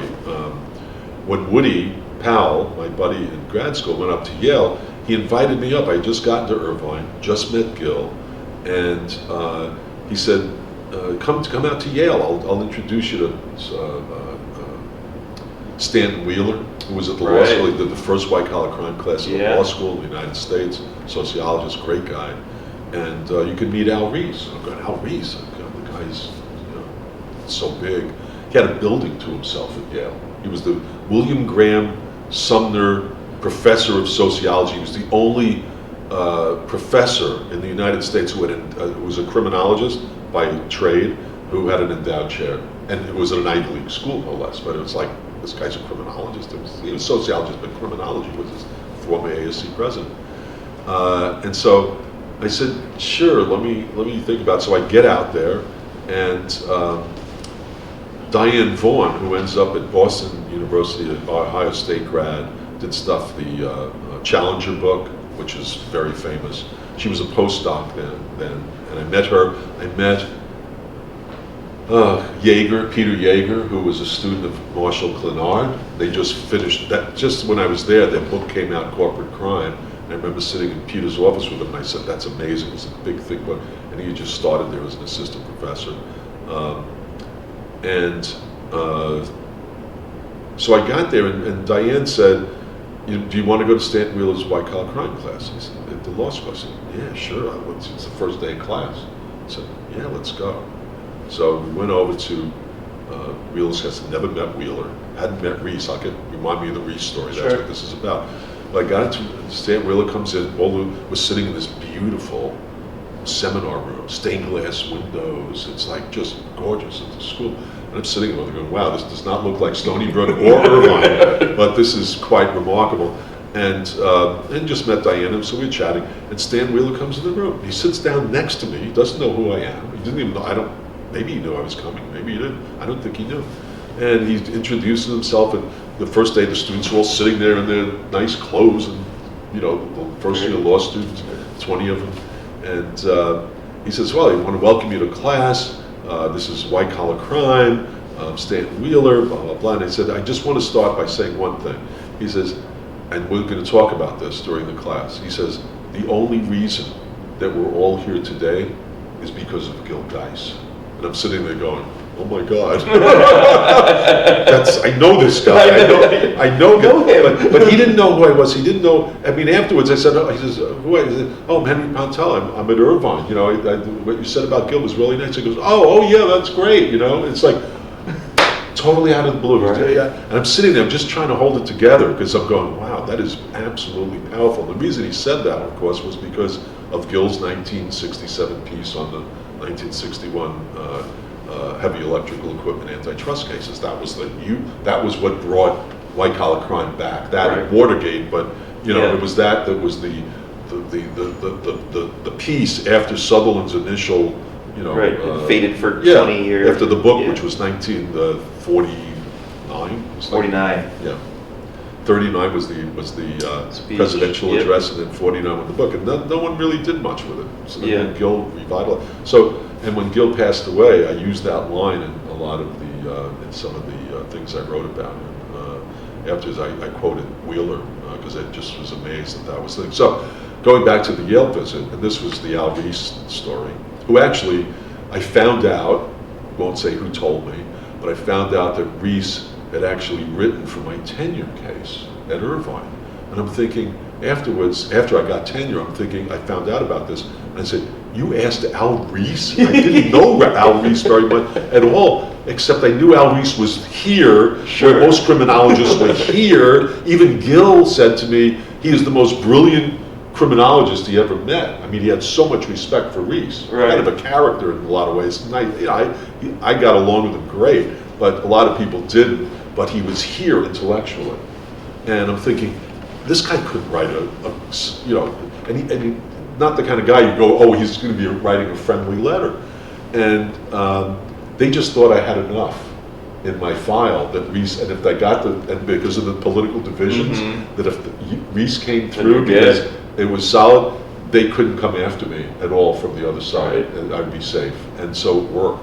But I'm thinking, thanks for risking my life with this bet on Reese. But so Diane drops me off. He's got a building. He's got a floor of a building to himself.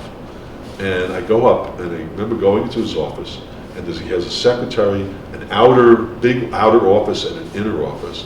And it's like it's a house. And it's just a big open floor of a house. Got books and beautiful furniture and everything. And so, oh yeah, Professor Reese will be with you in a minute. So that's great. And I'm nervous. I just started my job. I'm meeting Al Reese in his office. So we sit down, we chat, and I'm telling him about my research. I knew about his work on policing, and he did a little stuff on white collar crime at that point. And we had a really great meeting. But my friends, Woody and I think it was Woody told me, because he says, make sure after you talk with Reese that you see his files before you leave. And this was kind of the joke, and I'm going, all right, I don't know what that means. Yeah. But the files. It's a little ominous. So we have the meeting, and I'm ready to leave, and I was going to say something about the files, but as I'm ready to leave, Reese pulls me aside, and he's got these stacked file cabinets on the side of his outer office. He says, "Would you like to see some of my files?" And I'm going, "Of course, what am I going to say? I'll see whatever you want to show me." So he opens up a file drawer, and he just pulls out, randomly almost, he just pulls out a file, maybe looks at something, just pulls something. And he says, "I have a lot of these." He had a collection of police photos of victims of autoerotic asphyxia. Yep.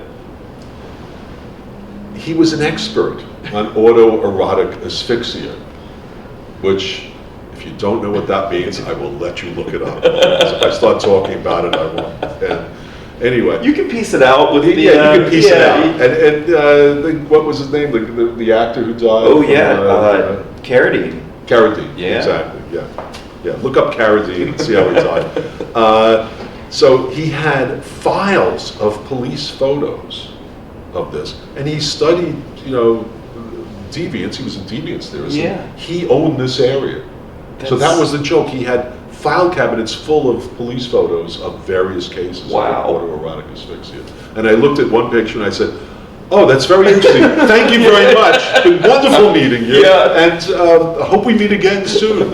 And that was, after that, it was, I did meet him a few times. Actually, when he became president of ASC, he appointed me to the editorial committee or the publications committee.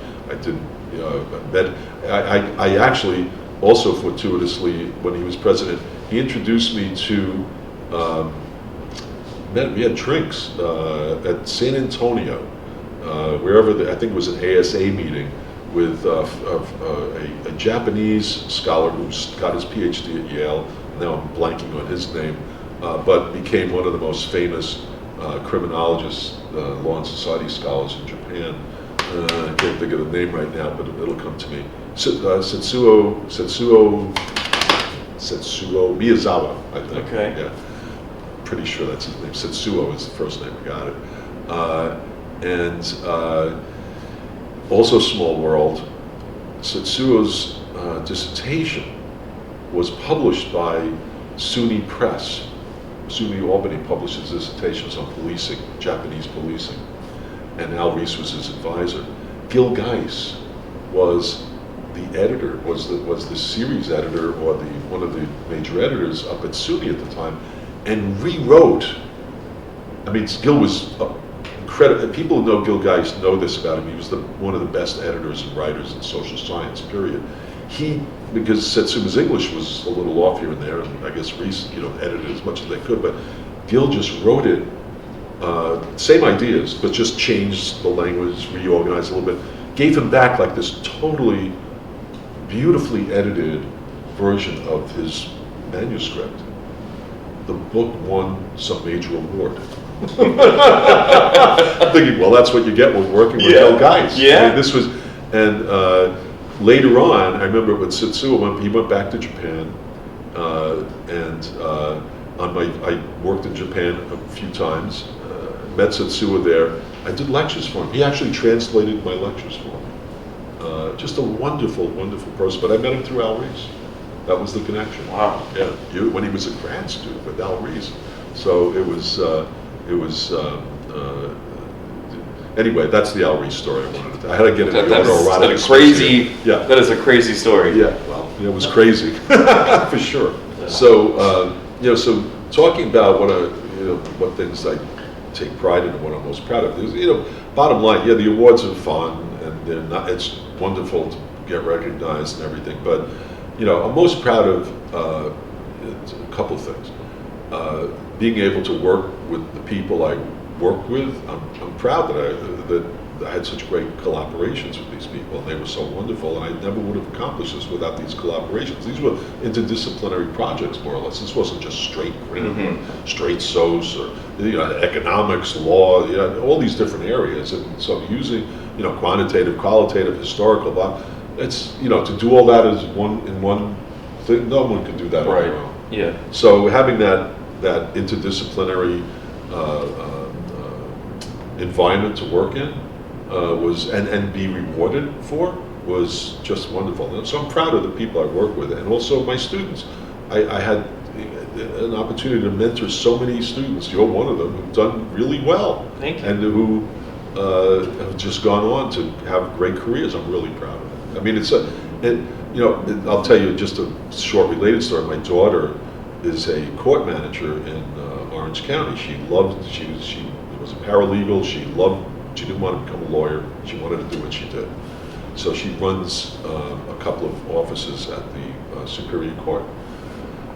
So she tells me, she says, I'm getting transferred to the main court. I said, great, good for you. She got a promotion. I said, wonderful. You're going to be organizing all the criminal cases and all this and all that. She, it's great. She works with lawyers and other bureaucrats there. And she says, I'm working with this judge, Maria Hernandez. And it turns out Maria Hernandez was an undergraduate student of mine. She's now the presiding judge in the court. And right before my daughter, Lily, told me she was going over there, I said that there was a newsletter that came out in social ecology, and they interviewed her because she'd made it, from very modest roots and to become like a very big-time judge. And so they did an interview with her, and she said, oh yeah, my three professors that I thank are Paul Jesselow, Bill Thompson, and Henry Pontell. She says, I never would have gotten here without them. And I'm reading it going, oh, that's so nice to see that. I'm so, that's the kind of stuff that makes you proud. So I told my daughter, I said, when you go there, my daughter had gotten married, so she had a different last name.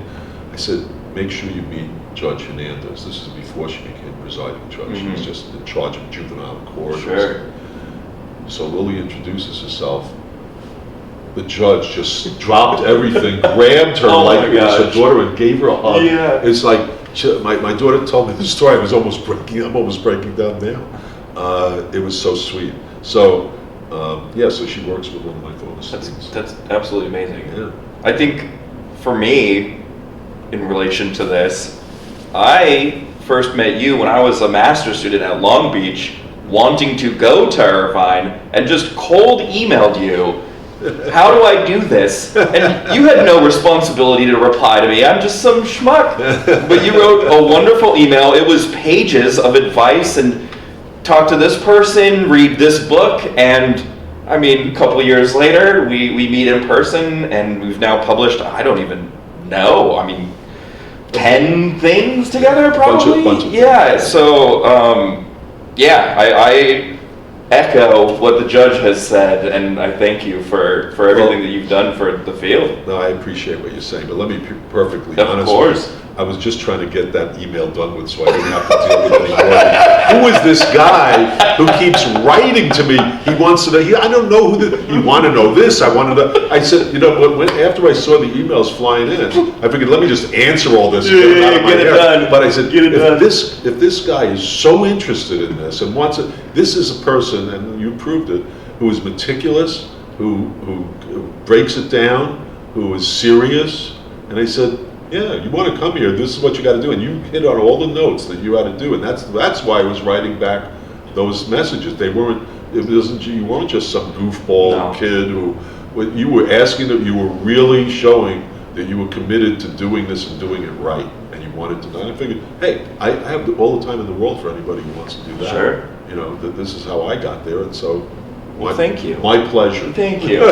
My job. My privilege to be able to do that. So that actually leads me into kind of the next set of questions. So looking at your career and a career in academia, is there anything you would have done differently if you were beginning again? I had no choice. I was thrown into all these situations that just panned out. Right. Whatever situation I got into, I said, well, you make the best of the situation. You do what you can do. Try it. I mean, my advice when I was working with, I wouldn't do anything different. Gil had a great, Gil and I became very close in later years. We wrote a lot later on. We didn't write that much after the physician fraud stuff, but then around the probably 20 years later, maybe, what was that, 90s or 2015, about 10, 15 years later, we got to collaborate more on various things. After the mortgage meltdown stuff, he got more into the crisis stuff that I had been into from SNL times, because I didn't write on SNLs with him, I was writing with Kitty and Bob. And then afterwards, we got it, when he saw that I was really into the white collar crime stuff, that's when we started to write more on various issues. I wouldn't change anything for sure. So then, it's just, go ahead. Sorry. Possibly like reframing it, right? So if you were talking to, I guess, a new student now, what advice would you have for them? Yeah, I would tell them not to bother. I'm teasing, but a couple of things. Gil said to me, early on, when people complain about, professors, we don't make a lot of money, we don't one of the things I saw that was attractive to me, whether I became a criminologist, a sociologist, a researcher, whatever, was you had a lot of freedom in this job. And I worked, going back to your first question about my life, I worked in an accounting firm in high school and part of college. I could have actually gone into that field pretty easily. I got into a very big accounting firm in New York that did a lot of union work. Shows that I just didn't like the environment. Right. The bosses were creepy, and it's everyone's looking over your shoulder all the time, and you have these the politics in the office, and I'm going, just do your work. It's like I don't want to be beholden to some nutcase, kind of thing. And I saw an opportunity in academia where it's like, well, you don't have a boss. You choose to do what you want to do, and you work with who you want to work with. And Gil said to me early on, and we were talking about this kind of issue. He said to me early, he was so wise. He just said, you know what? He says, we have the best jobs in the world. He said, this is the best. Not we. He said, this is the best job in the world. And he was a writer, and he just, he was the example of that. Yeah. And he's right in that sense. If you can do this and commit yourself and, produce the work that's necessary to survive, then you've made it, and you're your own person. Yeah. And it's a freedom that is unlike any other in almost any other position. Right. It's because there's no. Now, along those same lines, when Gil retired, interestingly, when I took the job at Irvine, Gil was almost at retirement. He came out of Cal State, Cal State LA, via Oklahoma, via University of Wisconsin, where he got his degree in sociology. And he'd written most of his major work while he was still at Cal State, which was remarkable given their teaching load. Came to Irvine in 1970, retired from there, I think it was 83, 84. He was a rabid Angels fan, so at his retirement party, I remember John Dombrick and I called the Angels organization because he was a diehard. He used to be a baseball writer. Okay. And Wow. Before an academic, he was a writer. He wrote like pulp books too. He did like everything. had a pseudonym, and Yeah. he wrote these pulp books. And so we called the Angels organization. Look, we have a big time fan. He's he's a major professor here. It's like early '80s. They sent us an autographed baseball, everybody on the Angels, an Angels jacket. And he broke down in his retirement. Wow. He was crying. It was like, I said, Gil, this is for a hat. We gave him this. I remember going to a game with him, and Rob Lee was sitting back in the left field seats, and the Angels. It was a playoff. They didn't win the pennant, but it was a playoff where they came back at the last minute and won the game. And I looked over, and Gil, the tears were running down his face. He's like a rabid baseball fan. It was crazy. I used to buy him stuff. I used to get him stuff. And why am I telling you this? Oh yeah. So the other thing he told me when he retired was, and I didn't understand it at the time, just like I didn't understand what Woody Dill was trying to tell me about being a sociologist versus a criminologist. It didn't hit me for a while. He said, I'm just very glad that I was able to retire at the tail end of the golden age of academia. And I'm thinking, what? This is the end of the golden age? It's 1983. But he'd been around for so long that he'd seen the changes through 83. So this isn't to scare you or anything. No, I mean... But, it's all about longevity in the field. Yeah. And I've been around for a long time now, and I remember how it was back then versus now. And so I know exactly what he's talking about.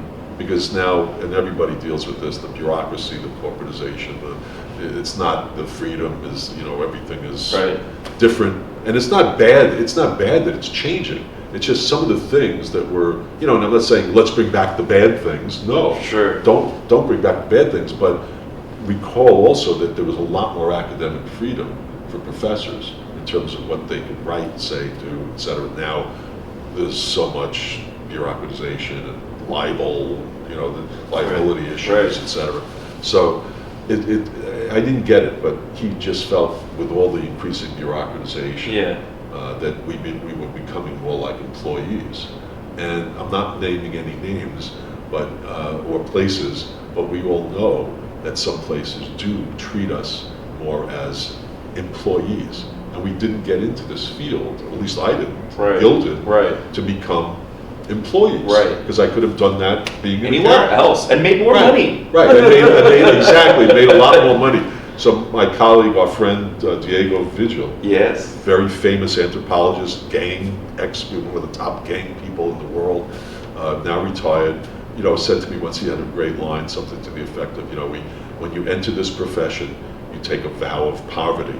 So the freedom and any perks that we get are welcomed at the price of that poverty. Because you work in this for 20 or 30 years versus what you would be on the outside, maybe suffering a little more if that was your attitude you'd make 10 times more. Right. So you basically do take a vow of poverty. Right. And that's the reason I joked about I would not recommend it. Yeah. Because it's tough. Even though when I started working, my salary at Irvine, which I thought was remarkably good, was $17,000 a year, because that was the going rate. Sure. If I took a job on the outside, or even when I left my job at the med school, I was making almost $30,000 or more. I would be making double or triple that in a couple of years. Yeah. So you do take a vow Right. of poverty, but it is a 9-month job. Yep. You do have freedom. You do have the opportunity to work in the summer also, and it's what your life is about. So if you have that commitment, if a student is really serious, like when you were writing to me, I could say, this guy is really serious about doing this. So I'm not going to dissuade you. I'm going to answer your questions and say, yeah, if you're really serious, this is what's going to take. Let's see if you got it. Well, you had it.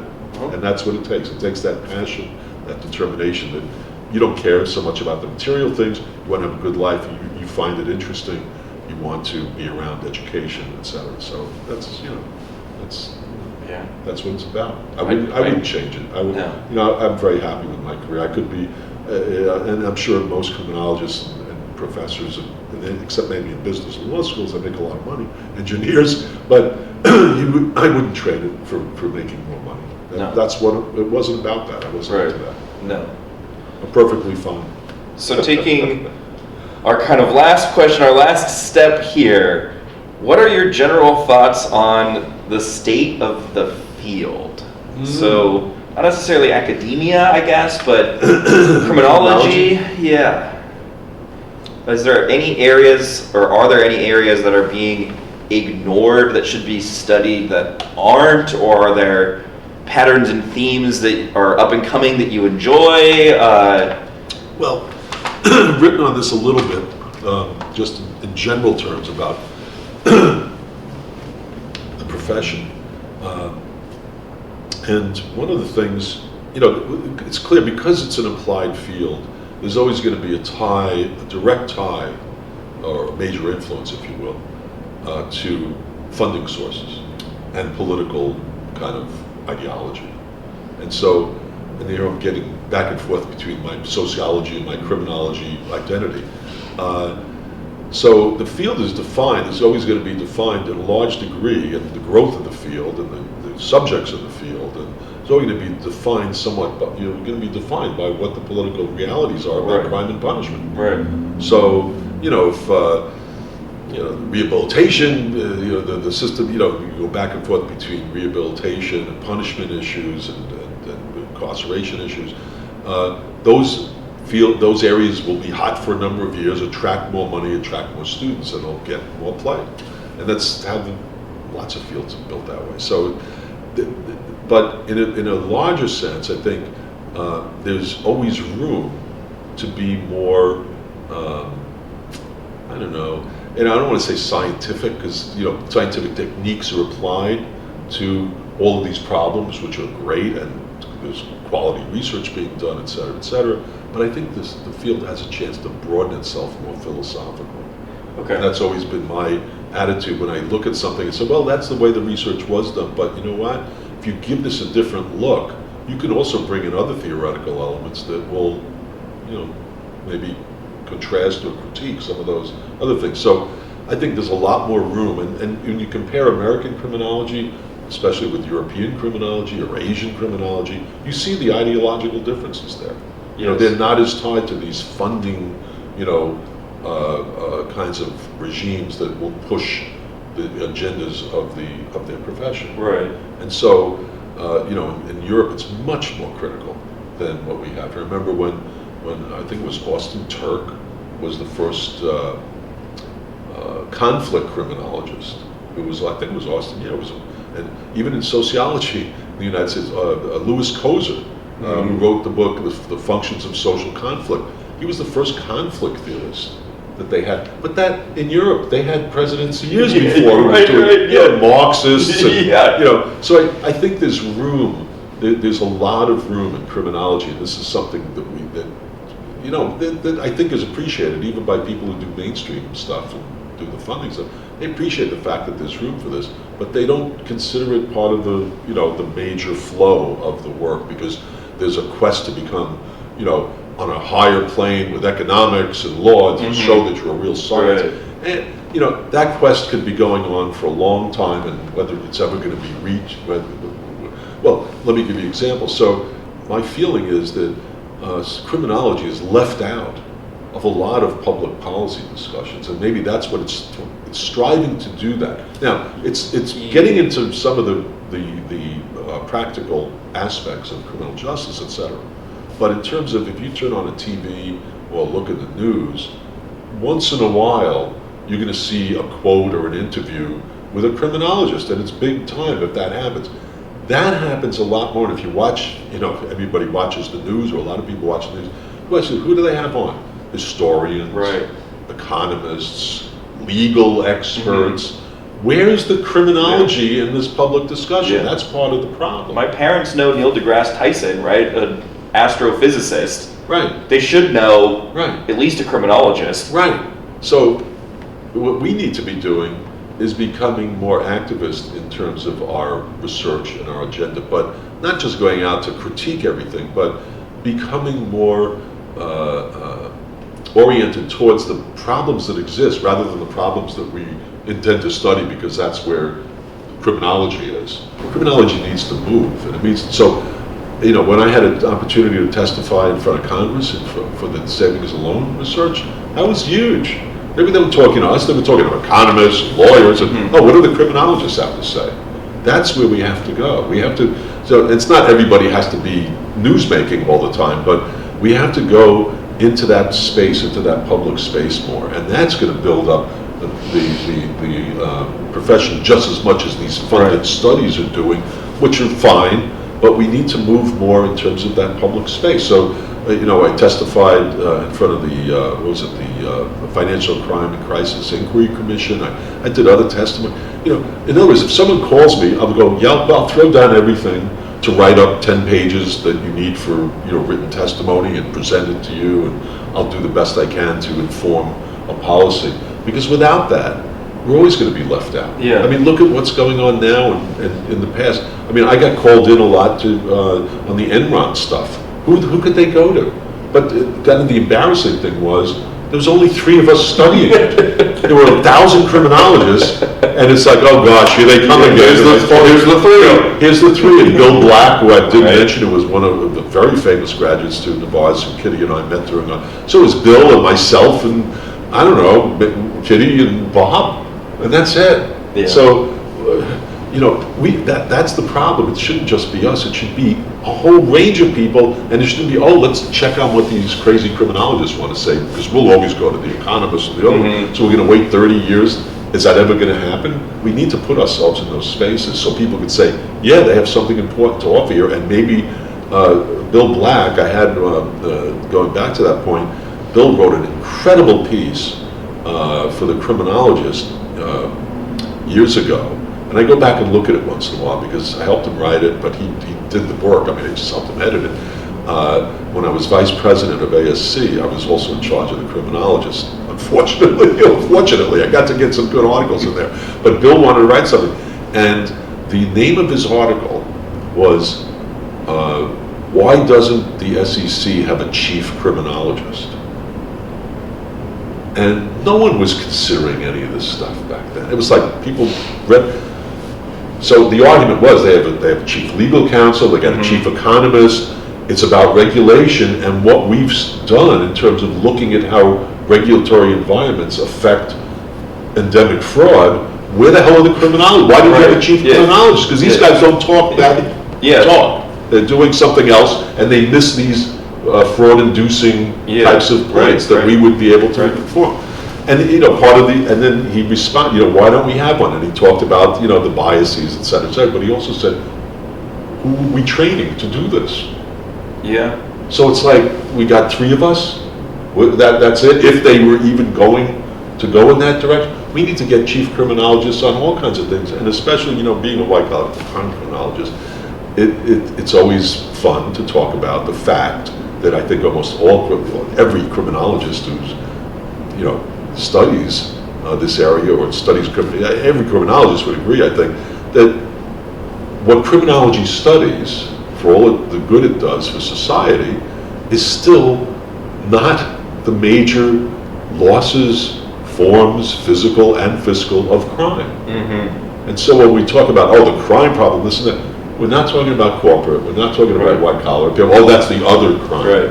Well, that other crime, by the statistics that we've compiled over historical records and, not really arguable, one major SNL failure equals, all the robberies and bank robberies in U.S. history. And there were over 1,000 failures, so that's just one example. Why aren't we studying this more? Right. So it gets back to my original point. The ideologies have to change, the philosophies have to change, and if we want to be relevant to public discussions, and we should be on the news shows. We should be. I don't really want to be called. You should be called. Other people should be called, but we should be offering that knowledge to the public, because that's what we're here for. We're not here just to talk to each other. Right. And we need to evolve in that sense. Yeah. And be out there. It's not just about, we have to prove ourselves as scientists first, and then by doing that, then they'll invite us. Yeah. No, you need to have the issues and the research as well as it can be done, where colleagues are going, yes, this is pretty solid or solid enough, even if it's attacked by economists, lawyers, whoever, who cares? You can attack their research as well. It's not a question of embarrassing ourselves, it's a question of getting ourselves out there. It's almost as if the field has a collective imposter syndrome, right? Like, we're the offshoot of sociology, so we're always in that shadow. When, like you mentioned, to me, the VW case, right, cheating with the exhaust manifolds or whatever, he said it was going to lead to 30,000 people having asthma, right? That's something that should be bigger news than it was when it kind of just showed up. Well, you hit it on the nose with the imposter syndrome. So let me go back to the brilliant late Steve Rosoff, who gave me a line that I use in my white-collar crime classes at the beginning. He said to me, and I think we put this in the book, and it was his line. He said, if criminology is the bastard stepchild of sociology, then white-collar criminology is the bastard stepchild of criminology. Right. And I think that sums it up. Yep. There's really not much to argue about there. And of course, we're less of a bastard stepchild in criminology and white-collar criminology, less, but still, if you go to major social departments in the country, how many criminologists are there? Almost none. If you go to major criminology departments in the country, how many people are studying the major form of crime in terms of losses, physical and fiscal? Almost none. So he's kind of right. It was a great line. I can't disagree with that. So I think we have to evolve, and it's not just me. I'm not just pushing we should study white-collar crime. We should be studying more critically, and looking at it more critically, maybe even more sociologically, if you want, if you will, to look at forms that are consequential and that really impact people's lives. And common crime certainly does, but it always gets me, and it got Bill Black, when criminologists would come out and be talking with the media, the crime problem and this, and people say crime, and they're leaving out the major category of it. Just because it's more difficult to study, harder to get grants for, et cetera, doesn't mean that you can make theorize, et cetera, et cetera. Remember, one comes to Irvine, he's giving a talk on his research, and I don't want to identify him, but I thought it was wonderful what he did, but I don't want to mention the name. And he was looking at me, and he prefaced his talk, and which I thought was very good. He had to, and he said, what I'm going to be talking about does not apply very much to white-collar forms of criminality, so I will be talking about common forms of criminality. Not, here's my theory of crime, and it explains it. He knew that what he was going to talk about was not any theory of Wyckoff. And you give Braithwaite and others credit because they're trying to come up with holistic theories in terms of how crime is defined. Yeah, I think we need to have that more of that kind of thinking, that open philosophical thinking, giving equal weight in terms of directions and where the field should be going, and not be stuck in these.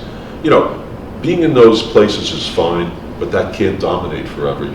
It's just not something that. What a spinning the wheels without necessarily going anywhere. Yeah. We need to evolve. It needs to evolve, not just evolving along policy lines all the time, but evolving in terms of getting in front of the curve once in a while and saying, yeah, you know what? You keep doing this, or you keep ignoring this, and you're going to have major crime on your hands, and, that kind of thing. So I think it's an evolving philosophy and a more openness to perspectives, which I think criminology is pretty open. It just needs to keep doing that and rewarding people based on that,